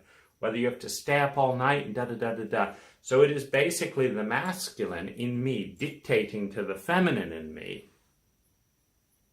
the most abominable style of relating possible. It's a rape. Now, the inner feminine in me feels small, feels cowed, feels bullied, feels resentful, da-da-da-da-da-da-da.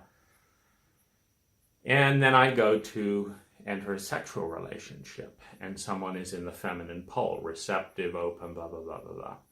And the question is, should I be patient? Should I be kind? Should I hear about her feelings? Da, da, da, da, da.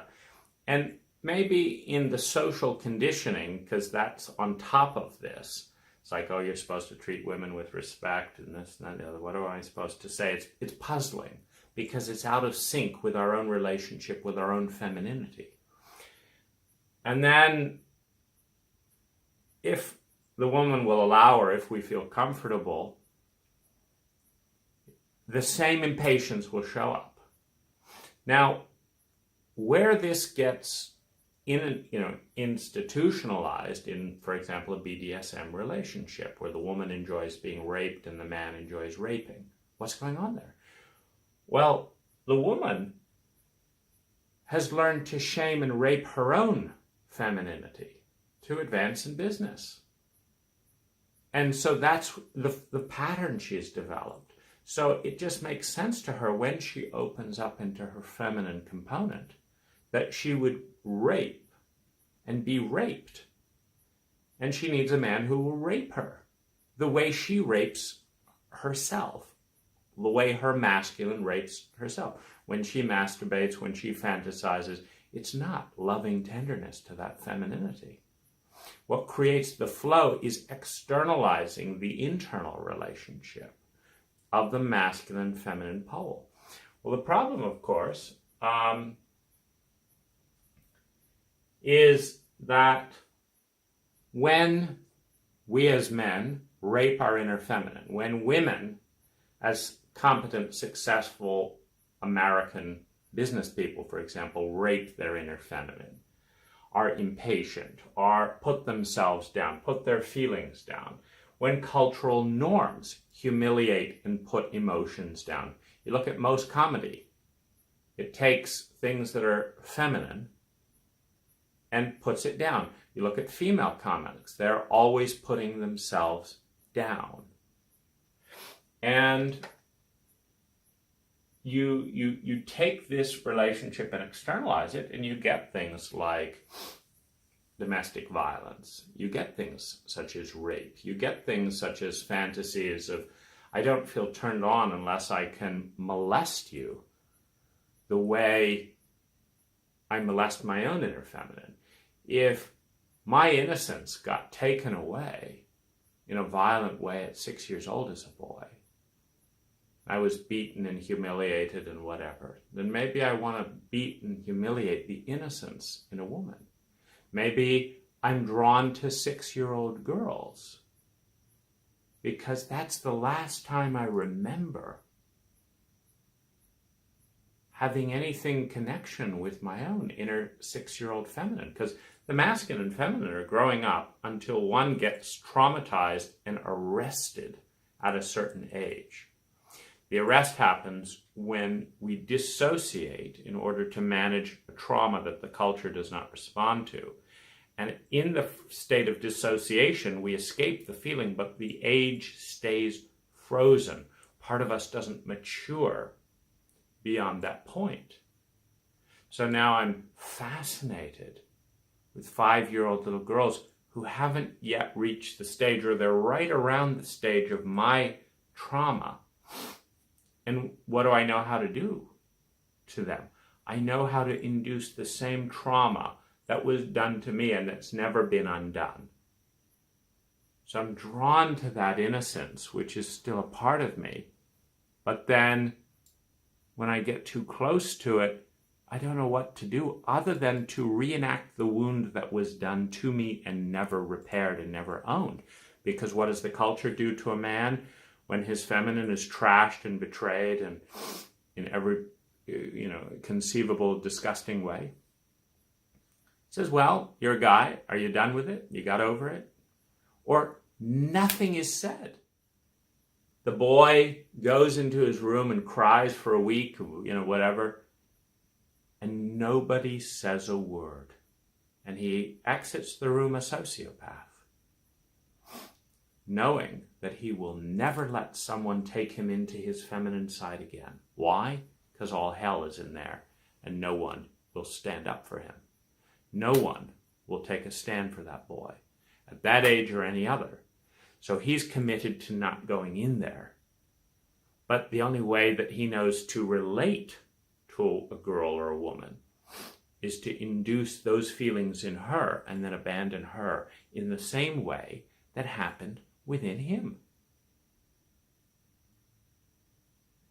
Now, if we follow this with any kind of candid attention to the level of cover-up, the level of lies, the level of betrayal, the level of rape, at a governmental level, as a community level, as a family level, and as a couple level, we will see that almost no young men escape having their inner feminine treated in a devastating way. And we will also see that almost none of them ever receive any support to come back into themselves, to reassociate the wound and heal it. Which means they will do a couple of things. They may go into that feminine self and be rewounded. They may embody the wound and wound other men and women in a feminine pole. They may avoid all relationship and stay numb and out of it and in addiction, because this is incredibly painful. It's more than an individual can deal with. But anytime natural flow happens, the internal unresolved wound will externalize, and whoever is in the most masculine will abuse the feminine in the way that they were abused and had their own femininity abused. Or they will dissociate from themselves and feel like they're walking around that their wife is perfect, etc., but they have no idea what it feels like, because the real feelings are to externalize the wound, to create integrity between the internal pattern and the external pattern. But what they actually know to be right is so at odds with those real feelings that they have to dissociate from all of their feelings to be a decent person. And so they relate to their partner with their mind. And again, this goes both ways. Some of the most abusive people towards the feminine are women, because it feels so helpless and so lonely to be constantly shamed as a woman for being feminine, that some of them just internalize that wound and become downright vicious. And they join with the men and the other male chauvinist women at attacking everything feminine in the woman. Oh, she's not mature enough. She should know all men cheat on women. I know that. Well, give her a few more years. Go keep screwing around, guy, because I know every man has needs. I know that. But this dumb bimbo, they have to learn. They have to learn what it's like to be in this life. And, and she'll actively shame the innocence, the trust, the caring in a woman that actually thinks she has a right to be treated as an honored woman and to have her femininity respected. And this is the ganging up on the sensitive man and the sensitive woman who honors the feminine. We don't want them to make us look bad. We don't want to be jealous that someone has a feminine side. So this is why sensitive men are bullied and sensitive women are humiliated and bullied. So you have the exact worst person at the top of the coolness pyramid structure, the sociopathic bitch, the sociopathic bully. In the teenage power structure, it's a tragedy that this is how the culture, lines things up. Now, the actions so this shows up in male-female relationships with attitude, beliefs, and pattern. Attitudes, feelings are less than. Beliefs, real women don't cry, real men don't cry, blah, blah, blah, blah, blah. Then you have patterns. I can't tell you the number of American women who, when they burst into tears in my presence, and I'm very interested, get up, rush away, feel ashamed that they had feelings, feel ashamed that the feelings overwhelmed them, feel ashamed that they're not in control of their feelings, that their masculine is not in control of the feminine, that the masculine is not suppressing the feminine, that the masculine is not denying the feminine. They are ashamed.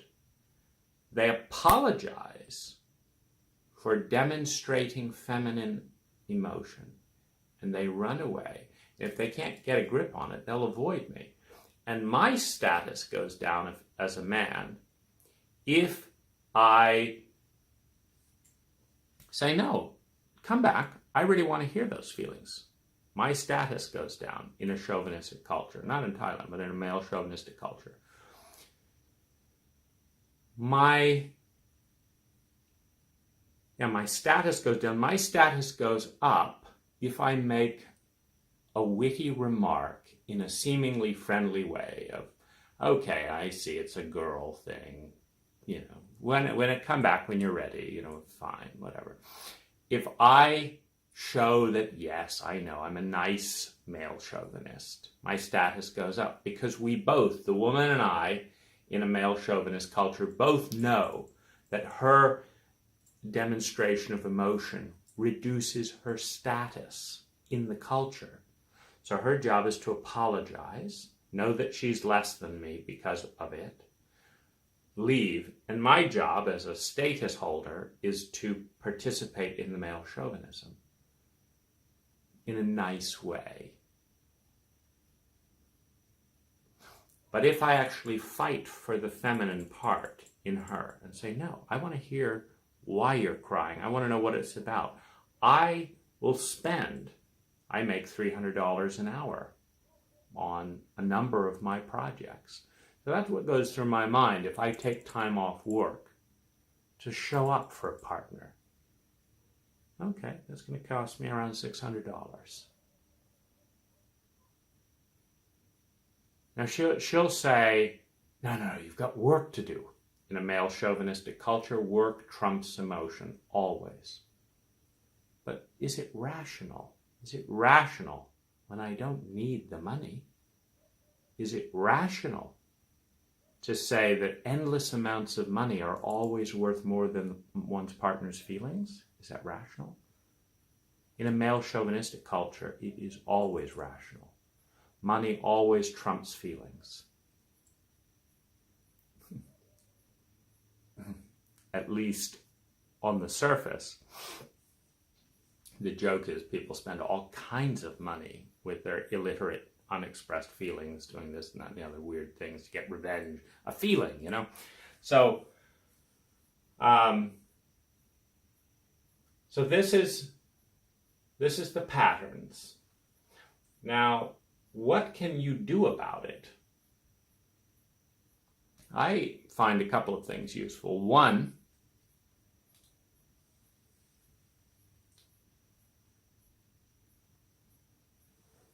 examine sexual fantasy. In other words, find the fantasy that makes you the hottest. This is the fantasy that is the closest to externalizing, particularly the repressed parts of oneself. So, for example, if you're a male chauvinist pig, but you don't like to be a male chauvinistic pig, then there's going to be a repressed, dominating chauvinistic element, etc. But in your fantasy, when no one's looking or whatever, the thing that will make you feel the hottest is being male chauvinist, dominant, misogynistic, blah, blah, blah, blah, blah. Examine these fantasies in detail. Look at the whole range. Are you wanting to molest someone? Are you wanting to participate in incest? Are you wanting to have anonymous sex? Are you wanting to hurt these women? Are you wanting them, what emotions do you want them to feel? What experience do you want them to have in the feminine pole that leaves you feeling the most satisfied, the most pleasure, the most connected with? And I would suggest that that fantasy correlates with the way your inner feminine has been treated by the culture, by the power structure, by the men and women in your life growing up.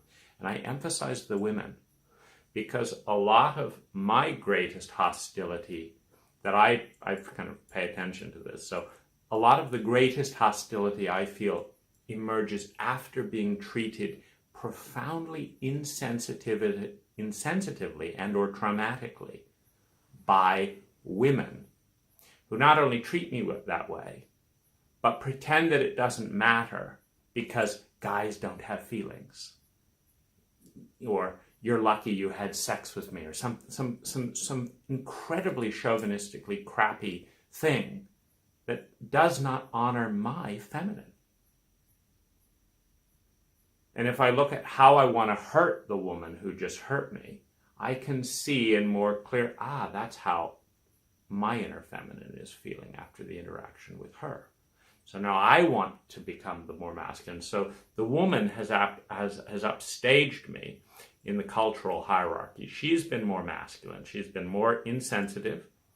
She's been more impatient. She's been more efficient. She didn't include me. She patronized me. But who did she patronize? My feelings, my emotions, my sensitivity, my feminine responsive side. And she's left her feeling like complete shit and hating that woman. So then my masculine wants to do to her what she did to her, to balance it out and to create parity, and empathy. Because one of the things the feminine wants to do is share experience. So when you hurt the feminine and then deny and patronize and don't make any time, she cannot share the experience. She cannot say, wow, this really hurts. You know what it is. I know what it is. It hurts so much. Yes, it hurts. I'm sorry. Yeah. She cannot share it. This is a feminine expression, to share. So when a man hurts the feminine side of a woman and then isn't interested in the feelings, he's hurting her feminine side. Now, if her female friends, who are male chauvinists, say, oh, you idiot, you shouldn't have slept with him on the first night. I don't have time for this. You always do this. Get out of my hair.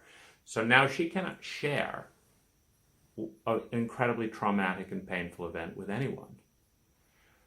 So this then leads to the cycle of revenge.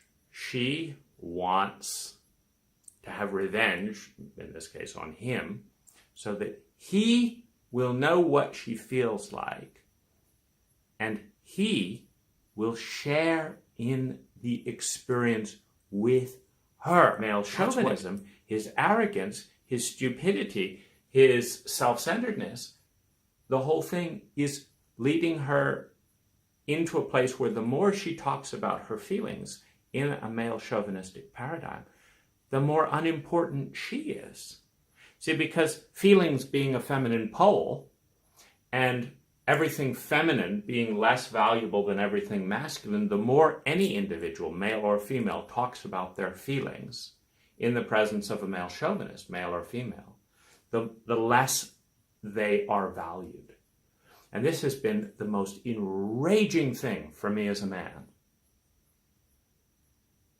I've literally, as a contractor, watched my value in the eyes of my clients go up or down 30% based directly on how cool versus empathic, how chauvinistic I was. I know exactly the persona to play in America to make an extra 30 grand out of every $100,000 project. I know exactly what it is, and it is to be professionally chauvinistic. Even the definition of professional is chauvinistic. What is a professional? Don't let your feelings get in the way. Don't share anything personal. Don't care about the family or the future, Come in, play your role, be cool, be clear, be concise, be efficient, and get out. That is the ultimate professional. Be in control, know everything. Masculine, mental, left brain. Know it. Know where to get it, know how to do it. Be calm, be collected, be cool. This provides confidence. Because the culture has already said the feminine is incompetent. So if you show up emotional, spontaneous, I'm not quite sure what you mean by that. If you show up in a feminine, it's like this is one of those ditzy women. They can't perform. We all know ditzy women can't perform. They can't run this. They're not going to run a $100,000 job. No, but this is a sociopathic woman. This is cool. This is Margaret Thatcher embodied with, she doesn't let some feeling of lust or anything get in the way. She isn't phased. We can depend on this person to get the job done. Who can get the job done? Cool, calm, collected, all the information, perfectly in control, completely sociopathic, on time, precise. That's who can get the job done. We want them. We want that lawyer. We want this. We don't want someone who has feelings. No. We want the sociopath to get the job done. And we want to rely not on their kindness, not on their love, not on their care for you, but on enlightened self-interest. A guy like that knows that we know the president, and he's a friend of the president, so he can't fuck us over. And so it relies on sociopathic loyalty, not on empathic loyalty. Sociopathic loyalty says, we're going to do business together in a framework of mutual sociopathic behavior held in place by the fact that there's a bigger power that we're both beholden to that is also sociopathic and that will ensure for the peace of our organization or our friendship or whatever that things go as they go. And it's dependent on that. Rather than, you're a good person, you will always care about my feelings, and so all I have to do is tell you my feelings. And the fact that I have the feelings is enough. I don't have to know a president. I don't have to know a Fortune 500 CEO. I do not have to have a law or a policeman at my back. I don't have to be able to write a Yelp review. My feelings are enough. The fact that I have these feelings and that you care about them is enough for us to come together. Because both of us care not about the masculine, but about the feminine. Both of us care about the feminine. You do not have war in this situation. You have war when there is a dishonoring of the feelings. When there is a dishonoring, and so the emotions do not want to communicate because they are betrayed. You don't have conflict. I'm in an organizational dispute, and it's the first in my life. And I've been in business for 25 years.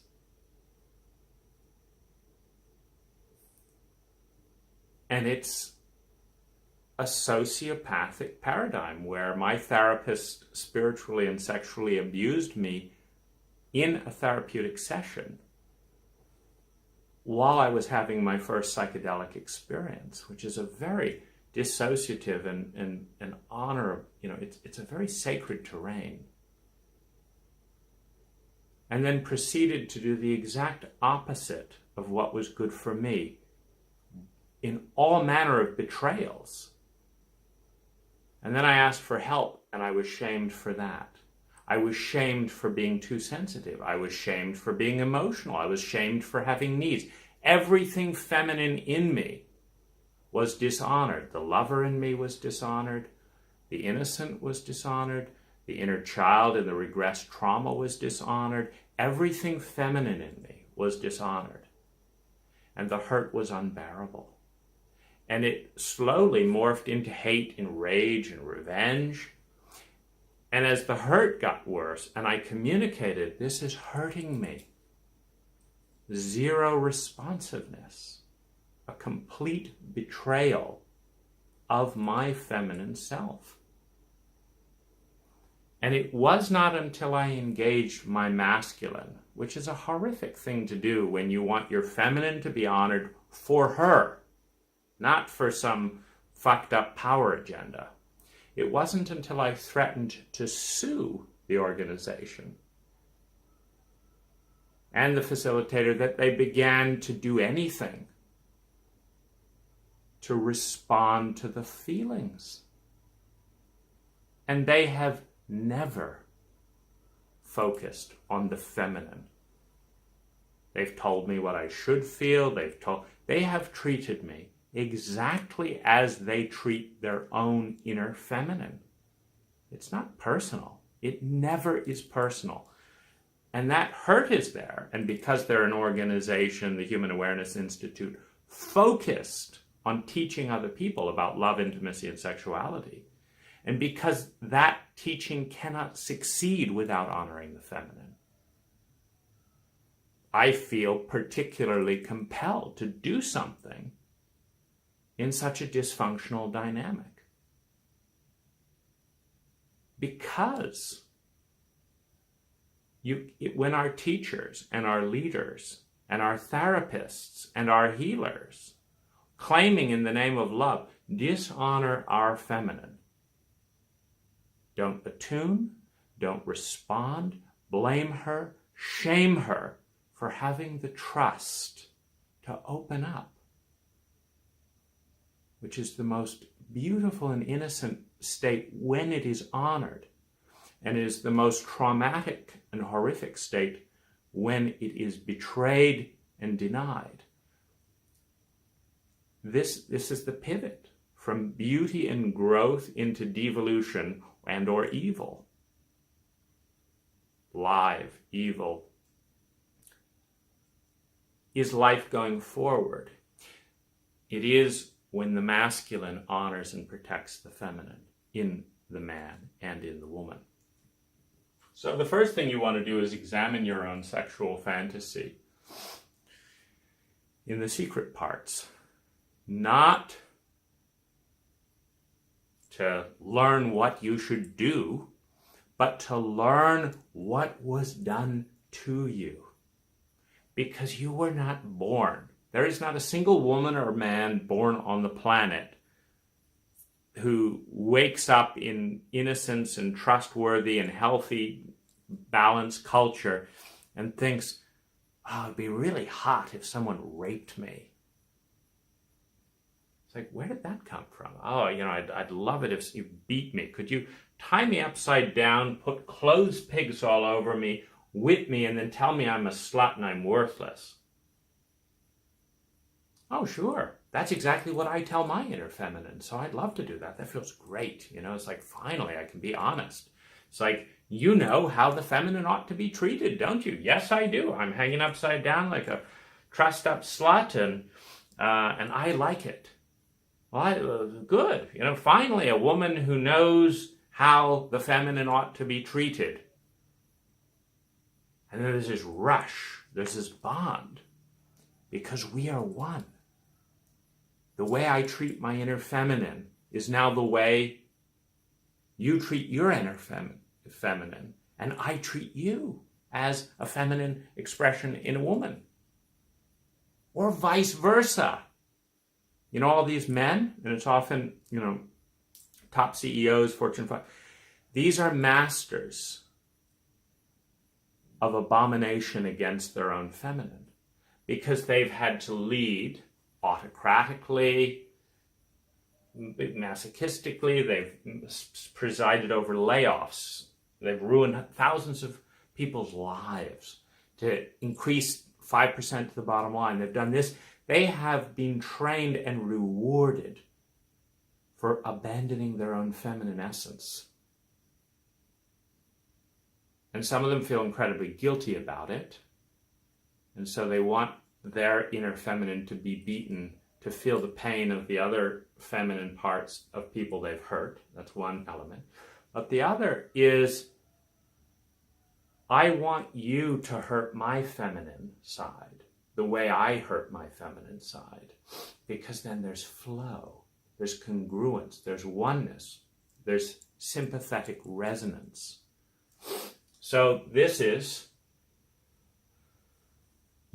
one of the reasons behind the phenomena of the top CEO who will pay $10,000 to be gagged and beaten and stomped on and treated like shit by a dominatrix, by a woman in a masculine role who will treat his body the way he treats his feminine self. Now, when you have this this collusion between the man who abuses his feminine and the woman who abuses her feminine and come together in oneness, there is one of two things that will happen. Either the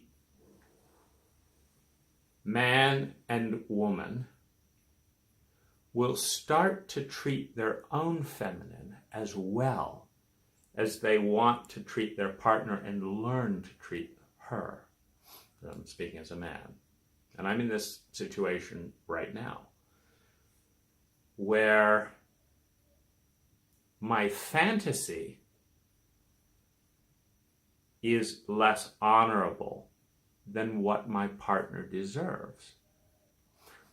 Now, there's two things that will happen here. Either there will be no sexual chemistry, and I'll put her on a pedestal, and I'll say, okay, my inner feminine deserves to be trashed because everyone's trashed her, and that's just what happens. And you learn that template because every single person in my life has never honored this woman like a true queen, like a princess, like something precious.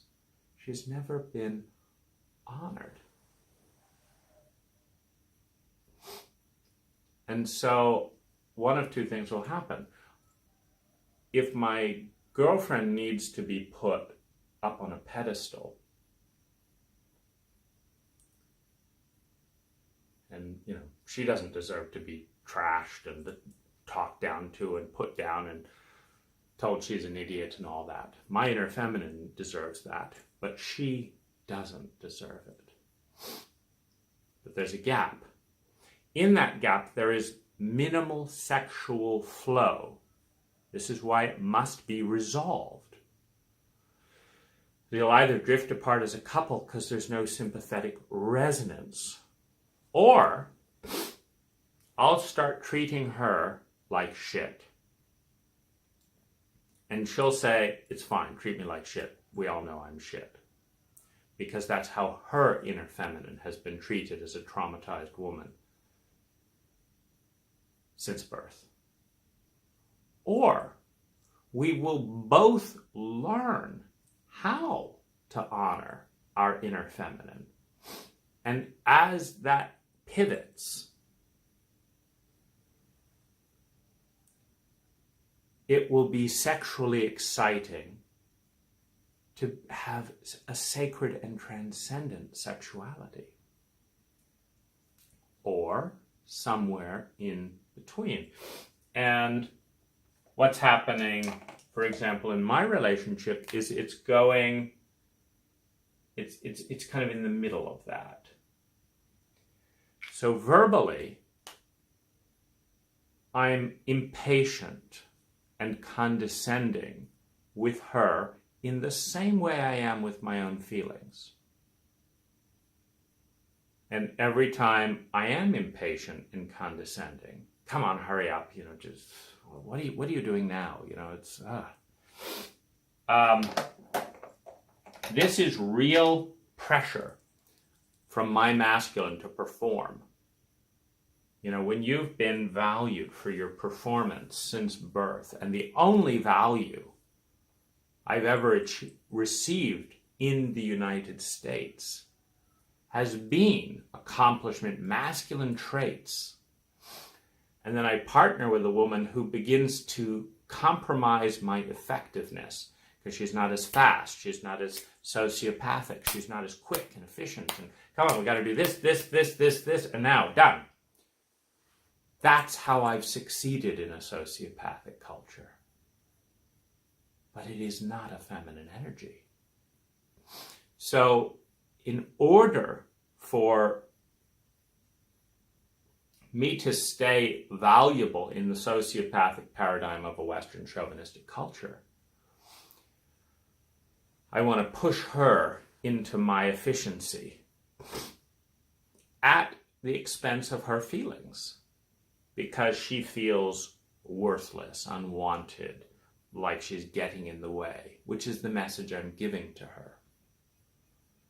Now, when she feels that way, I feel divided, because I've tuned that out in myself, meaning I've dissociated from my own feelings of worthlessness and stuff.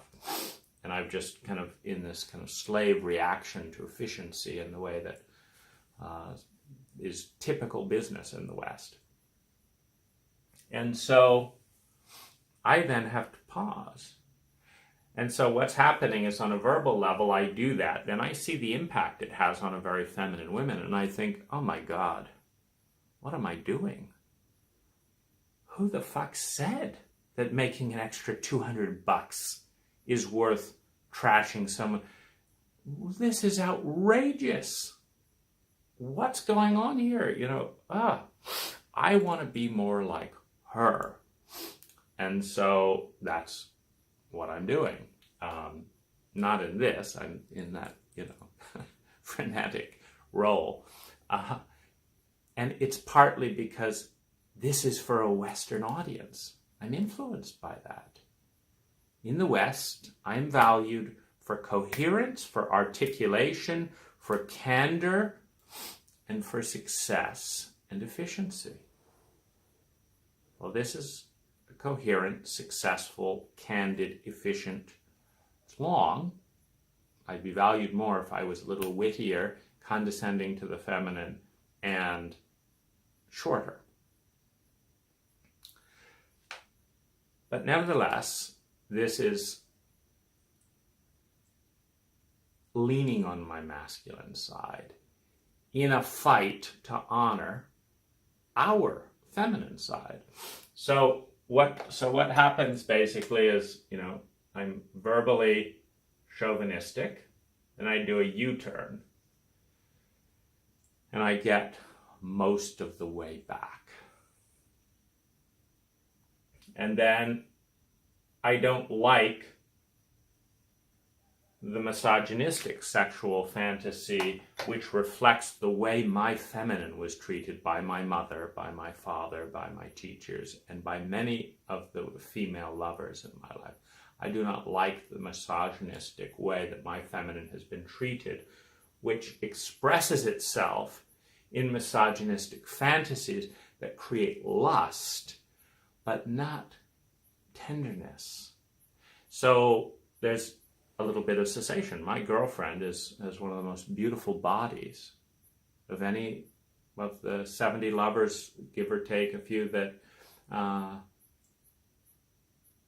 I've had the honor of connecting with in my life. And yet, there's a disconnect, because she's feminine enough that if I'm hurting her in some way, I see it on her face, and I don't want to. I don't want to hurt her. And so there's a little bit of a disconnect between my sexual flow at this stage in my male chauvinism. Meaning I was better when I started out and hadn't been treated so badly by so many men and women. But at this stage, there's a lot of pain in there. There's a lot of frustration, a lot of hurt, a lot of grief. There's so much sadness. And I have to feel those feelings, or I can be impatient and numb them out. Well, it leads to the addiction. I want to just, come on, hurry up, move it, be impatient, because it numbs those feelings. But I don't want to be that way.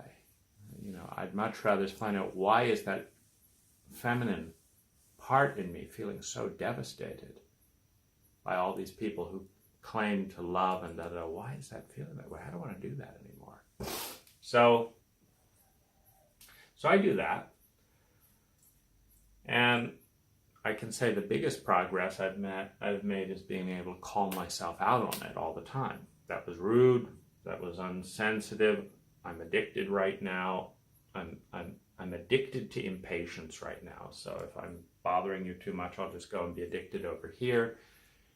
I'm in too much pain to go into this feminist side. So I'm just a wreck, you know, in honoring my feminine. It's painful in there.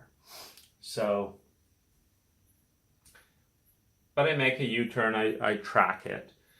And then I've been doing a bit of both, disengaging a bit sexually, but learning how to love her, learning about her innocence, learning about her feelings. And here's the beauty. This is why I'm so passionate about this, and so passionate about my own blindness after doing $150,000 of Western therapy. This was all blind. That's outrageous. That doesn't bode well for most of us. So I want to make this video in honor of what's possible in the most sacred sense between a man and a woman, between the feminine and the masculine.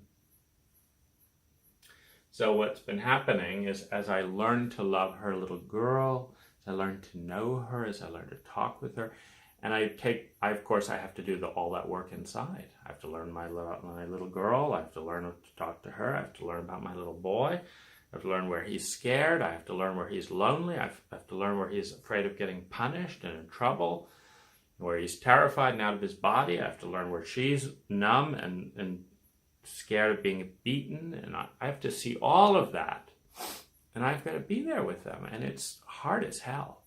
And that's when my sweetheart is tender with those feelings. She loves the feminine in me, and she loves the masculine in me. And as she loves me, I can love her. And as I love her, she can love me. So we're in a very virtuous circle. And the more the healing comes on, the more my sexuality lines up with the man I want to be. Meaning, I don't just want hot sex. I want phenomenally multidimensional sex that is infused with love. I want a pairing of my masculine and my feminine.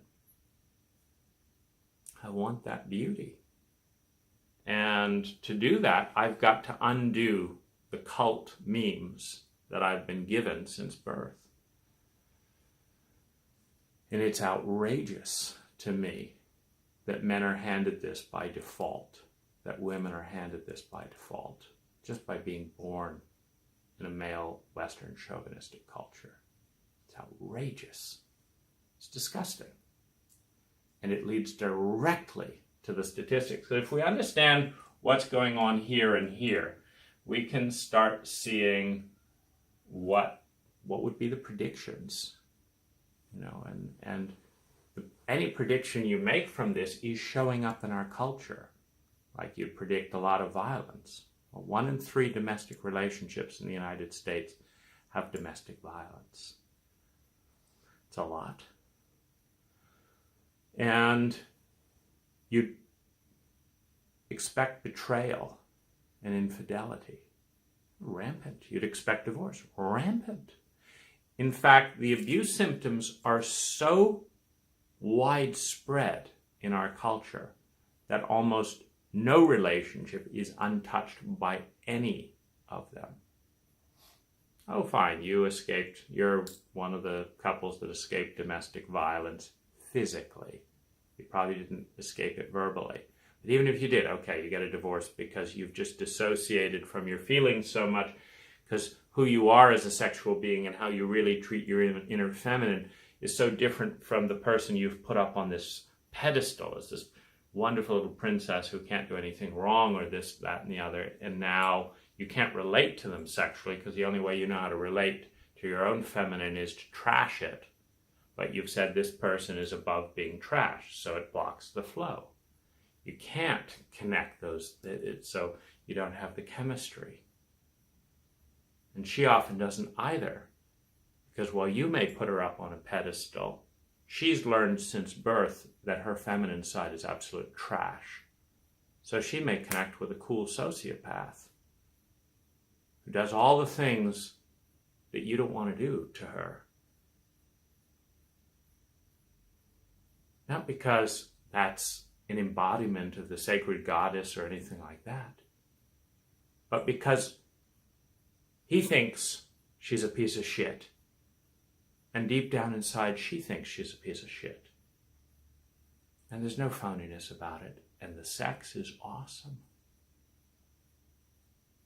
Because there's a complete mirroring. I think the feminine is a piece of shit and I'm going to treat you that way. You think the feminine is a piece of shit and you're going to be treated that way. Complete flow. But there's no sustainability.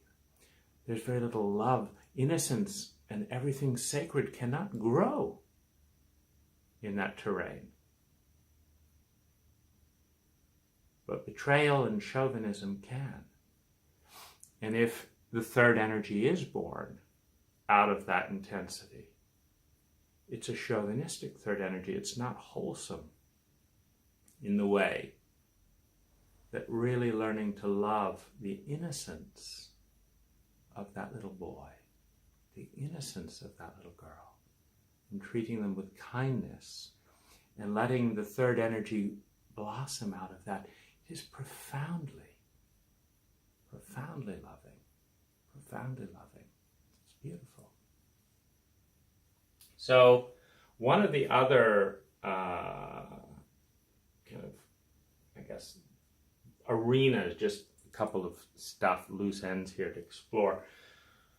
One of this is that personas or identities. A persona is what you do, say, feel, and think in a given environment. So you have a party persona, you have a meditation persona, you have a persona with this friend, a persona with that friend. You have a lot of different personas. Now, the personas you have are environmentally dependent.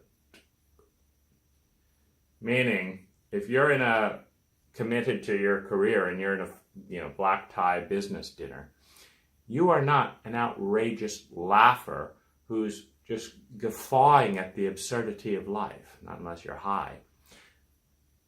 Because that persona doesn't fit. That persona is frowned on, fired, cut out of that environment. So the environment determines the persona. If you're with a bunch of stoner people, the persona that's, wow, the universe is really amazing, isn't it?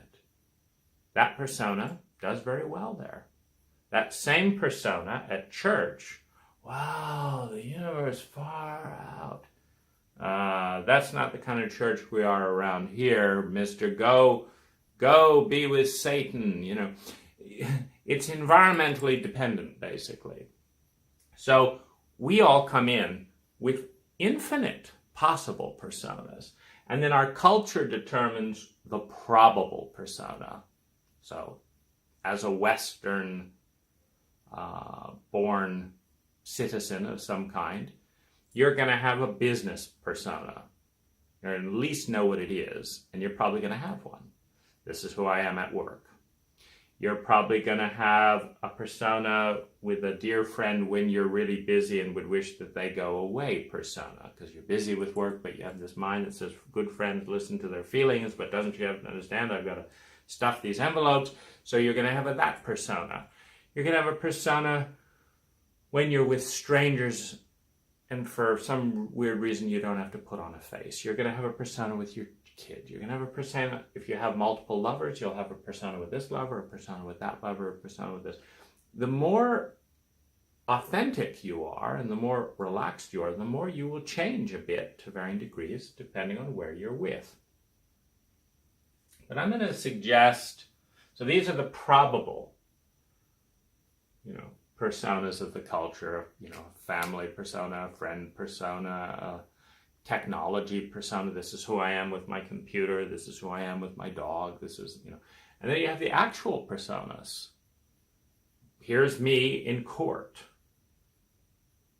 Never seen me like this. Here's me in this country. I've never been like this, but now that I'm in this country, that's why I'm in Thailand, I hadn't seen the persona and I love it. I love the persona in Thailand. So here's me in this country. Here's me at the beach. Here's me on vacation. Here's me on a vacation that lasts more than a month. Here's me on a vacation that lasts a year. Here's me retired. Here's me at work. Here's me as a teacher. So you have the actual personas, what you do, say, feel, and think in a given environment. Now, environments give rise to personas, and then personas usually perpetuate the environment. So profit-seeking business gives rise to a profit-seeking persona, which strengthens the profit-seeking business. So there's a perpetual motion.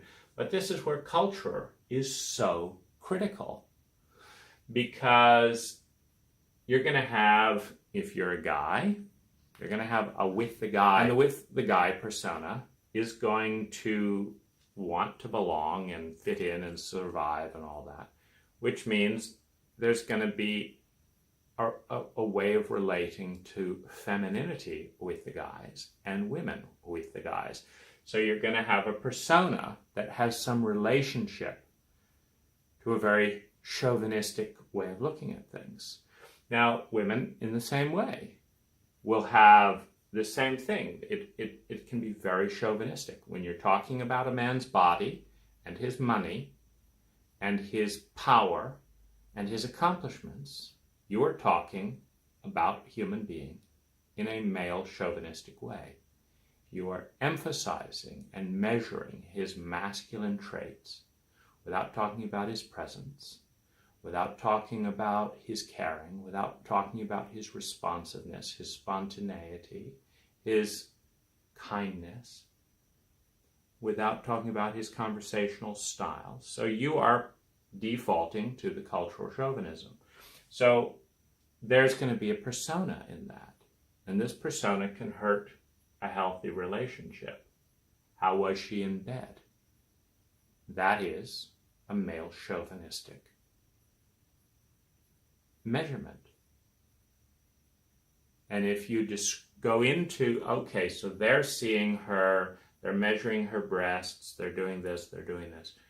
If you enter their mindset to relate to them, there is a betrayal of the relationship that you are trying to cultivate. If you're with me in wanting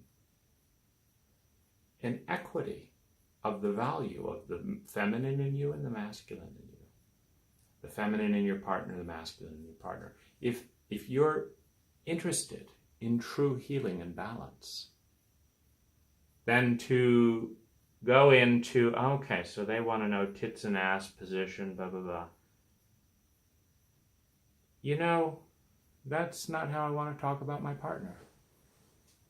Oh, you're in that stage. See you in a few months, buddy. In other words, patronize you. You're in the feminine stage. So let's patronize you, resent you, patronize you, da-da-da, put you down. Let's tease you a bit. Let's, da-da-da-da-da. So-and-so said you're in the sentimental stage of, and this whole message will be a kind of a complete one-upmanship, etc., that's constantly affirming that anything feminine in you is not as valuable as anything masculine in you. Because to have real honor, she has a name, we have these feelings going on, and when I look in her eyes, there's this. I don't want to hear all that. I just want to know if you fucked her. Male chauvinism. What do you do when you've got male chauvinists all around you? What do you do as a man with other male chauvinist men who don't even understand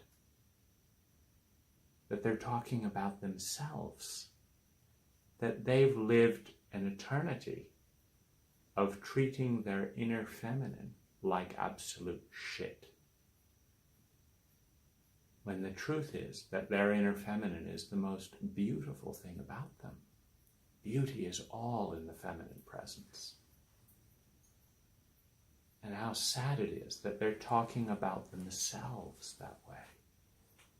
That the reason they need to get drunk every weekend is because the one that they're hurting inside is barely staying alive in the shame and the denigration of decades of abuse.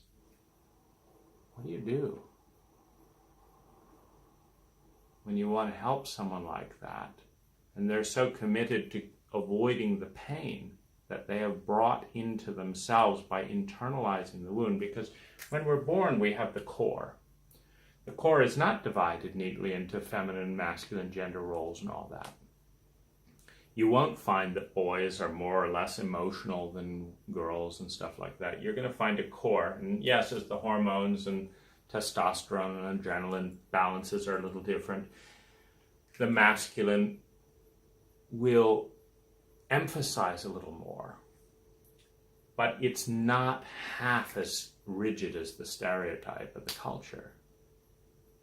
Because if the stereotype were honest, you'd say men are 20% this way more than women, and women are 20% more this way, but the rest is cultural stereotypes. Don't do that, that's not what guys do, that's not what women do, don't do. And it's just absurdity, it's painful absurdity.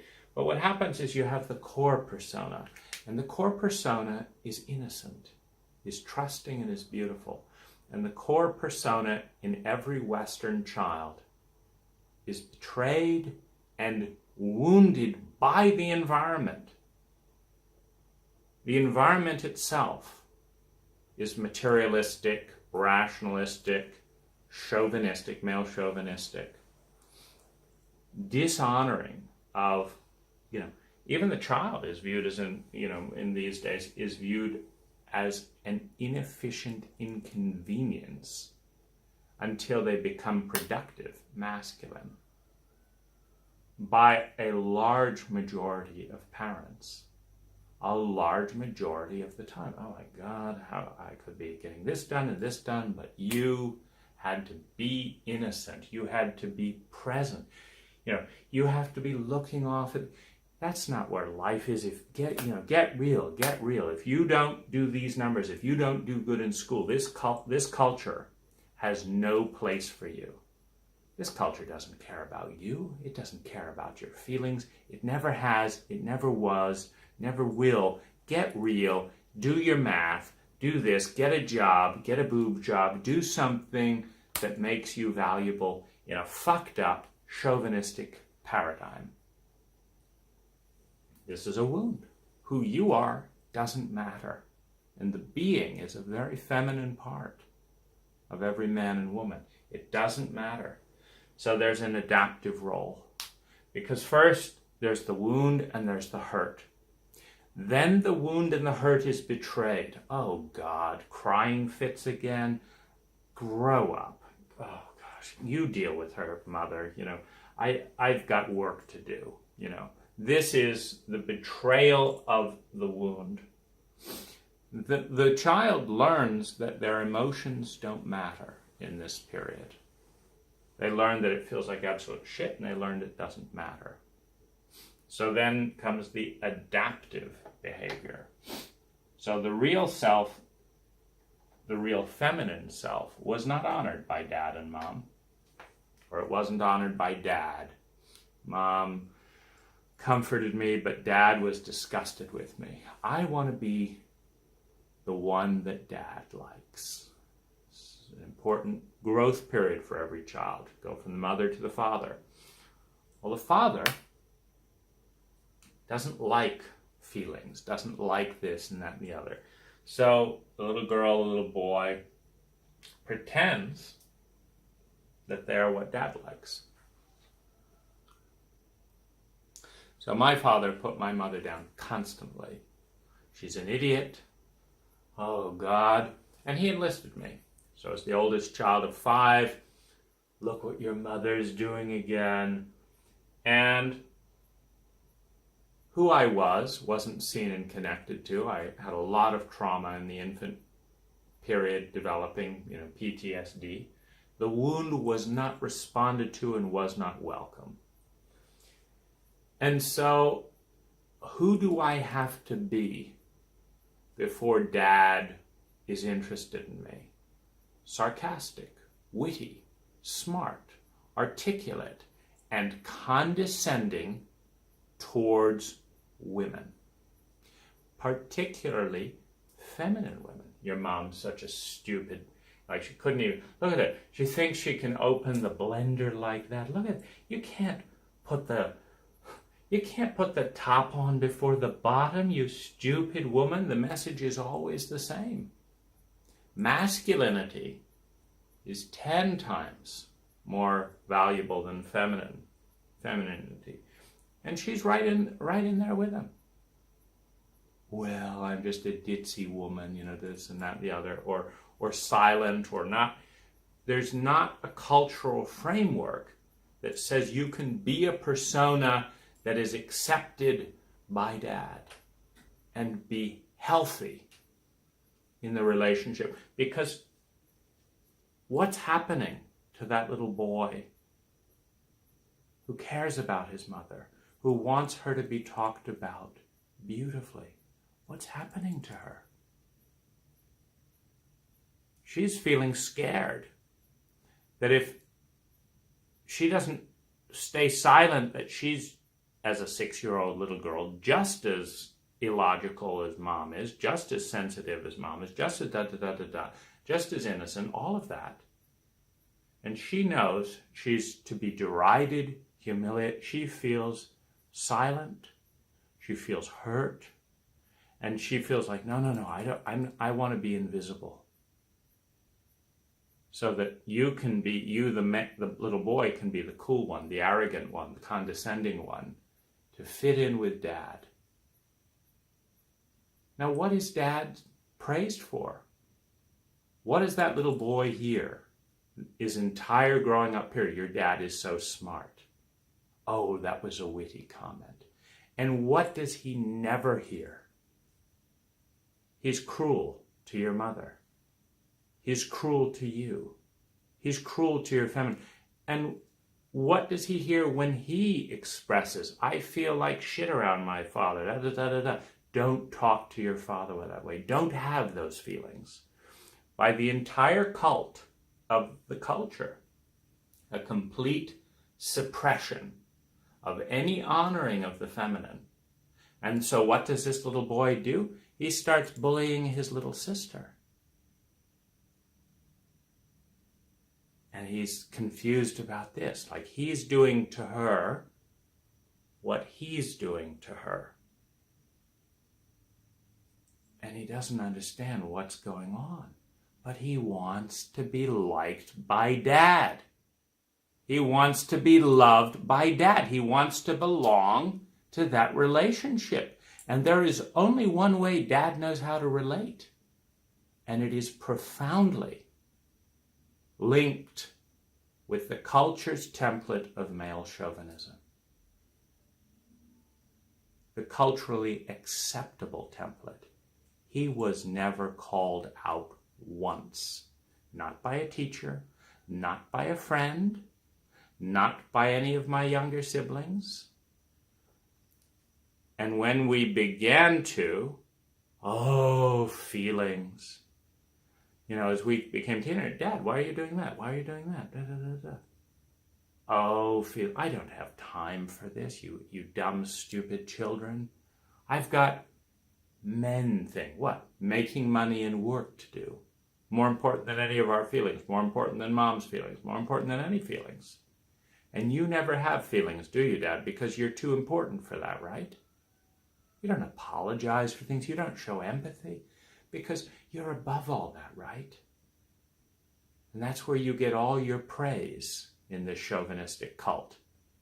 You're so smart. You're so witty. Nobody compliments you for having emotions, so you hide them. You were shit on by your father and your mother, an alcoholic mother, a father with PTSD and violence. The emotional chauvinism from man to man, from man to woman, from father to daughter, from father to son. And there's no education of this in school because that would make the parent uncomfortable, wouldn't it? To have to look at what they're inculcating in their children, make them uncomfortable, wouldn't it? It is outrageous that we protect the chauvinistic meme in the most astounding ways. We can't ask any of the major religions to let women in. Come on, it's been going that way for such a long time. Do we really want to rest the boat? Oh my gosh. What we've been shaming feelings for 2,000 years in this household. Do we really have to deal with feelings again? Oh gosh, there's your mother again doing feel. It is pathetic that we let this stand. But what are we teaching boys going into high school right now? Don't be sensitive. Don't let the thing fight back. Do this and that and the other. What are we teaching? Except male chauvinism. Not a single hour of emotional literacy. Not how to turn trauma back into empowerment. No. Nothing useful for those boys. Seeking how to relate to their inner feminine, that every single one of them has as much as any woman. Some studies, and I happen to think it's quite likely, show that men on an ego level are much more fragile and sensitive to women. And that one of the reasons women can take this amount of abuse without falling apart the way a man falls apart when he gets abused like this is because the woman's ego structure is stronger. Because the feminine essence, the woman gives birth to the man. There's something very, very potent about the feminine essence. It's the original energy that's opened up to share, to give birth.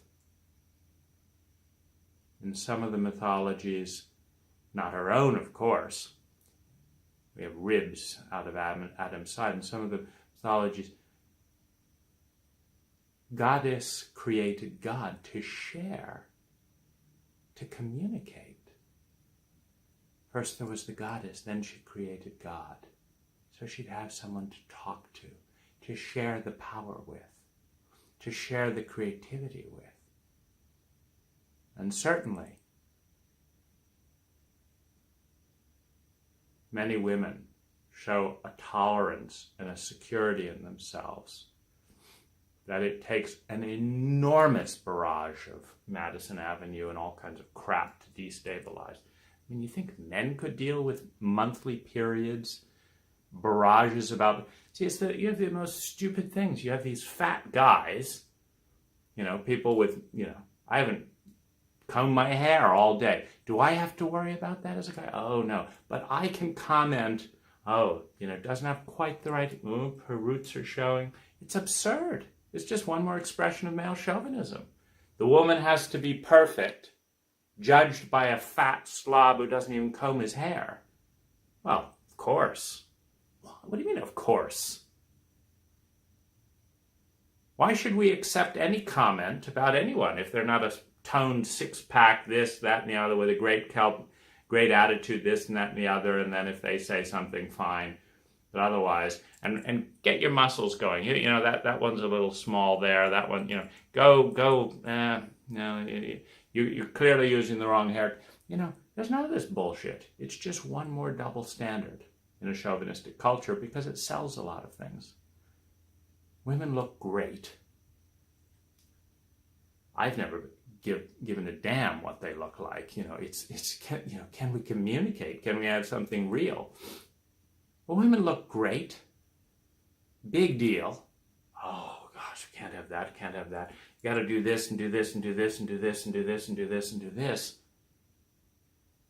It's such a joke. It just, more manipulation, which again, who cares about people's feelings? Who cares about entire generations of young women growing up feeling inadequate, as long as it keeps the economy going? That's masculine, right? As we all know, the economy and women and their feelings, they'll get over it.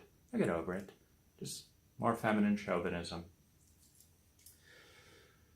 So we have this phenomena which will resolve itself either in a sexless marriage where people treat each other civilized, but it doesn't connect the way they really feel inside, or the woman feels like an imposter because the man who actually loves her treats her well, but she's learned that the parts that he's loving are shit, and she's learned that since birth, so it doesn't make sense. Daddy loved me, and he treated me like shit. My first husband loved me, and he treated me like shit. This is how I deserve to be treated. This is who I am. What is this person doing? It's strange. And so you actually have, in the most abusive sense, I've had to argue with abuse survivors where they've been arguing for me to treat them worse. And I have to fight them. And it's an abuse survivor. If you spend time, in this case with a woman, who has been severely psychologically, sexually abused, violated, hit, beaten, etc., since a young age.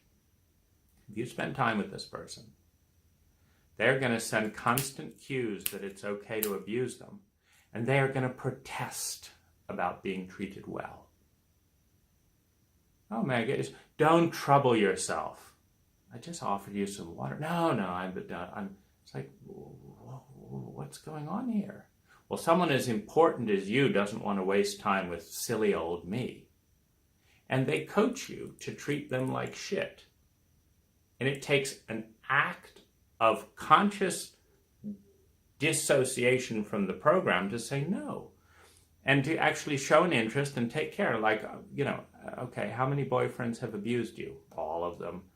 Of course, I'm not worth much. It's like, okay, so all of your boyfriends, and have you told them all how worthless you are and how you deserve that? Okay, all right, so how did they abuse you? They did this, okay, they did that. Did your father, well, Dad was perfect. He never, he was so kind to me. Well, did he have incest? Well, I don't, want to go into details. You break it apart and you realize that the person is so comfortable in the persona of being abused because it's the only thing they know.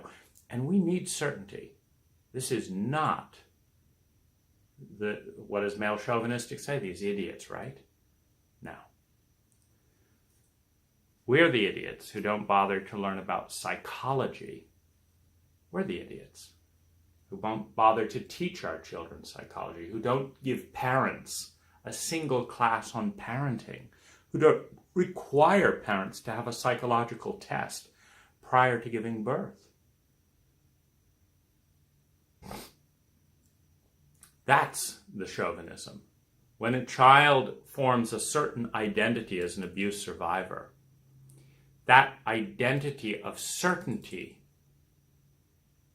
plays a paradoxical role. First of all, they're being abused, but because it is certain abuse, they can count on it.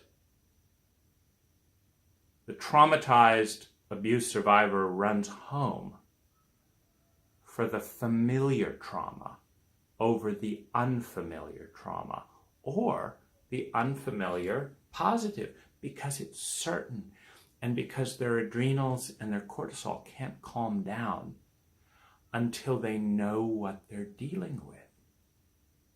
And so a trauma survivor can't get out of the fight, flight, freeze state until they're in familiar terrain. If you've been abused your whole life, being treated well is foreign. It's terrifying. It's unfamiliar. And so your cortisol in all your body chemicals are saying this is unknown. Who knows what's happening? The brain looks for the negative when you're dealing in the unknown. If you are a trauma survivor, you externalize as an infant, you externalize, and the entire universe is dangerous. So anything unknown is absolutely terrifying. And most trauma survivors, most of us, would pick a known suffering over unknown ecstasy any day because it's out of control. We just need to look. We blame someone for not leaving an abusive spouse. We blame women for not leaving a husband that's beating her and beating her and beating her and beating her and beating her and addicted to this and does this and does this. We blame her. No. We need to blame, if there is any blame, an idiotic government that doesn't even require parents to take a profile test. Is it really too much to require by law every parent to take a 1 to 2 hour exam prior to giving birth that informs them of the statistical probability of them harming their own child and informs them of their current diagnosis mentally, emotionally, and the probability based on their own incest and this and that in a very sick country and history, their own probabilities of passing that on to the next generation? Is that really too much? 2 hours? 5 pieces of paper? Most of these things can be self-diagnosing. There's an app. You can punch 2 hours of taps into an app. Yes, no, and you can get a readout within a relatively reasonable percentage. Give or take 20%, you have a 8 out of 10 probability of molesting your child. You have a 9 out of 10 probability of inducing PTSD. You have this probability of this, and this. Oh, we haven't done the studies. Oh, I see. You've been too busy developing what? Nuclear weapons? Anything else? You've been, it's like feelings, the very last thing we want to waste our time with in an important civilized chauvinistic culture. So it's a joke. It's an absolute absurdity. And it's on us. It's on every woman that goes along with it, and most do. And it's on every man that goes along with it, and most do. Every single person goes with the default, unless they rebel. Well, we don't have a very good history of male chauvinistic cultures voluntarily. Women didn't even get the right to vote without a big fight. It's a joke. You think if something that blatant, takes hundreds of years and has to be debated, you think, idiots sitting in a war cabinet are going to say, oh yeah, what we really need is more feminine intelligence. We don't need people gassing off about this and that and sending warheads and blowing up weddings. We need some feminine intelligence here. We need some empathy to care about the rest of the world. Who's the biggest terrorist in the world, by the way? Who are the people inducing more terror than any other people in the world? Hello? U.S. government. It's not very popular. Among all the toppled regimes, this, that, and the other, all the underhanded, it's not very popular. We cover it over because we don't like looking at our dirty laundry.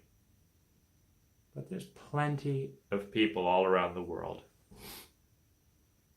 that know who they are terrified of, and for good reason. Chauvinism, hypocrisy. It's us. It's us. It must be good. It's masculine. We just blew up a wedding, but it was for a good cause. We sent a drone. None of our people were hurt. Masculine. We matter. They don't. Masculine. Feminine. We all matter. And don't you think if we just blew up 300 people because there might have been one suspected terrorist, don't you think that's the kind of thing terrorists recruit around? That doesn't sound like good policy. Get this woman out of this meeting. We need to blow up more weddings. It's dumb. We pay the price. We pay the price. So what happens when the adaptive persona is also wounded or is rewarded, and the wounded persona is constantly in shame and ignored, is eventually we become the wounder. We start with the core.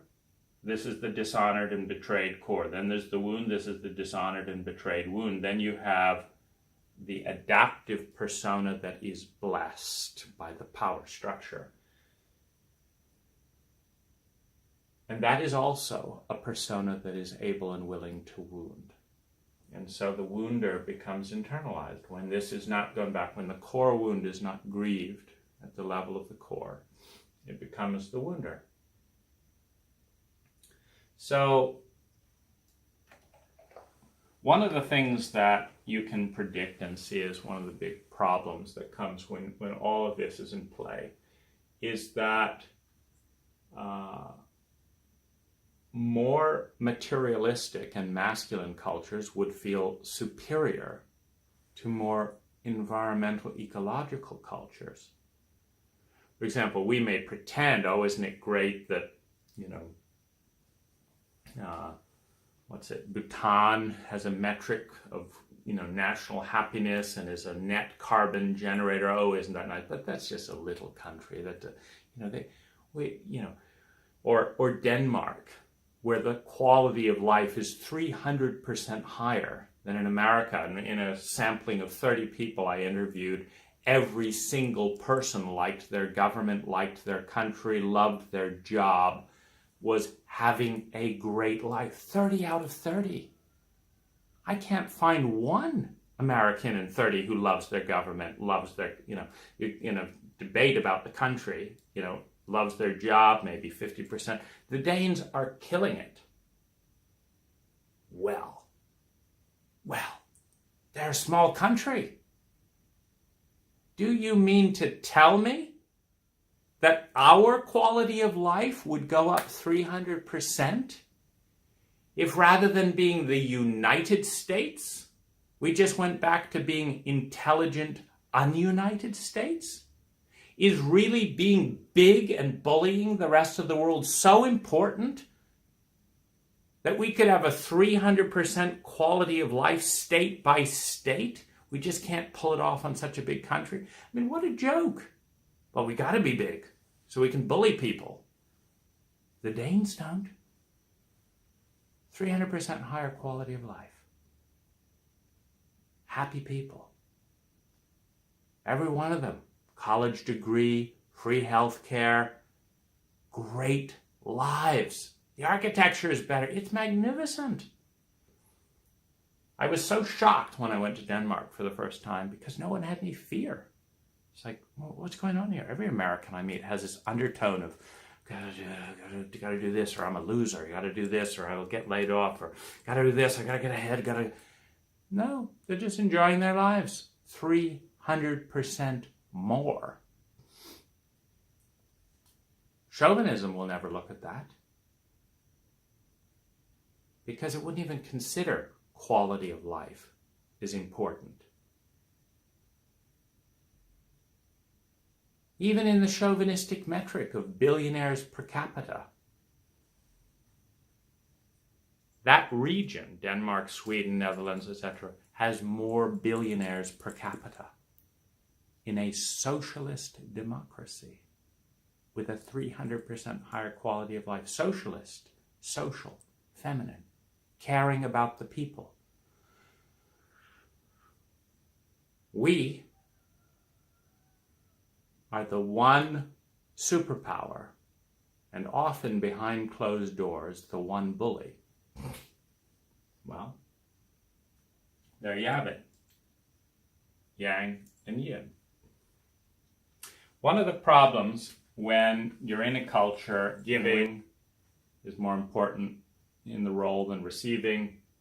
If you meet someone's need, you're powerful. If you're needy, you're weak, etc., is nobody wants to be feminine. To be feminine is to be less than in a male chauvinistic culture. And so you would expect feminine people, primarily women, to want to be more masculine. This is exactly what's happening. The whole feminist agenda, aside from basic rights for women, which, how the hell does that take any thought? It takes a very sociopathic man not to understand the value of the feminine. But aside from basic rights for women, which absolutely need to occur, there is a tremendous energy in the feminist agenda, in the feminine leadership and archetype of male chauvinism, of chauvinism pro-masculine. Hillary Clinton, the most feminine woman you ever met, deeply in wonder, in innocence, no, or a cold, organized sociopath that can run the country just as much as any sociopathic man can. Margaret Thatcher, Hillary Clinton, these women are not high on the feminine spectrum, able to receive, able to respond, vulnerable, sensitive, innocent, emotional. No, we hate that. For them to get close to power is a continual rape and dissociation from everything feminine about them. And then it's not that they're feminine and that's what's going to roll, it's that it's a woman. The outer form is more important than the energy. So it's going to take some time in a culture that's this sick. It's going to take some time before feminine women and feminine men can be elected and valued as leaders and pioneers in our culture, specifically because of their femininity, not because of their sociopathic state, their coolness, their power over, but their ability to inspire, to touch, to lead, to love, to care enough to do the right thing, to care enough about children, to triple GDP in the next generation through a feminine wisdom that we've been depriving ourselves in self-hatred and stupidity, in rank ignorance, by denying the feminine. Unscientifically, no scientist is going to come up with an equation, well, a male chauvinist scientist, but no objective science. The whole point of science is to be objective, right? To get beyond the stupidity of religions, the stupidity of cultures, and be objective. That's the point of science. To be, to look at the data. No mathematician says women plus men equal men and women, delete the woman or the woman is less important. No. You don't get men without women. You don't get women without women. Makes them pretty important.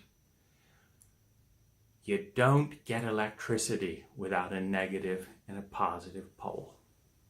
You don't get flow anywhere in the universe without two polarities coming together. And you don't have peace, abundance, growth, dynamism, and every beautiful expression of culture without a partnering of the masculine and feminine principle in both men and women. And besides that, the data is in. Women have unique gifts as CEOs of companies. Make fewer mistakes in key areas. The data is in. Women, with their stronger feminine traits, are taking us where we as a civilization need to go. And I'm very grateful to you for watching, for caring enough to see this through.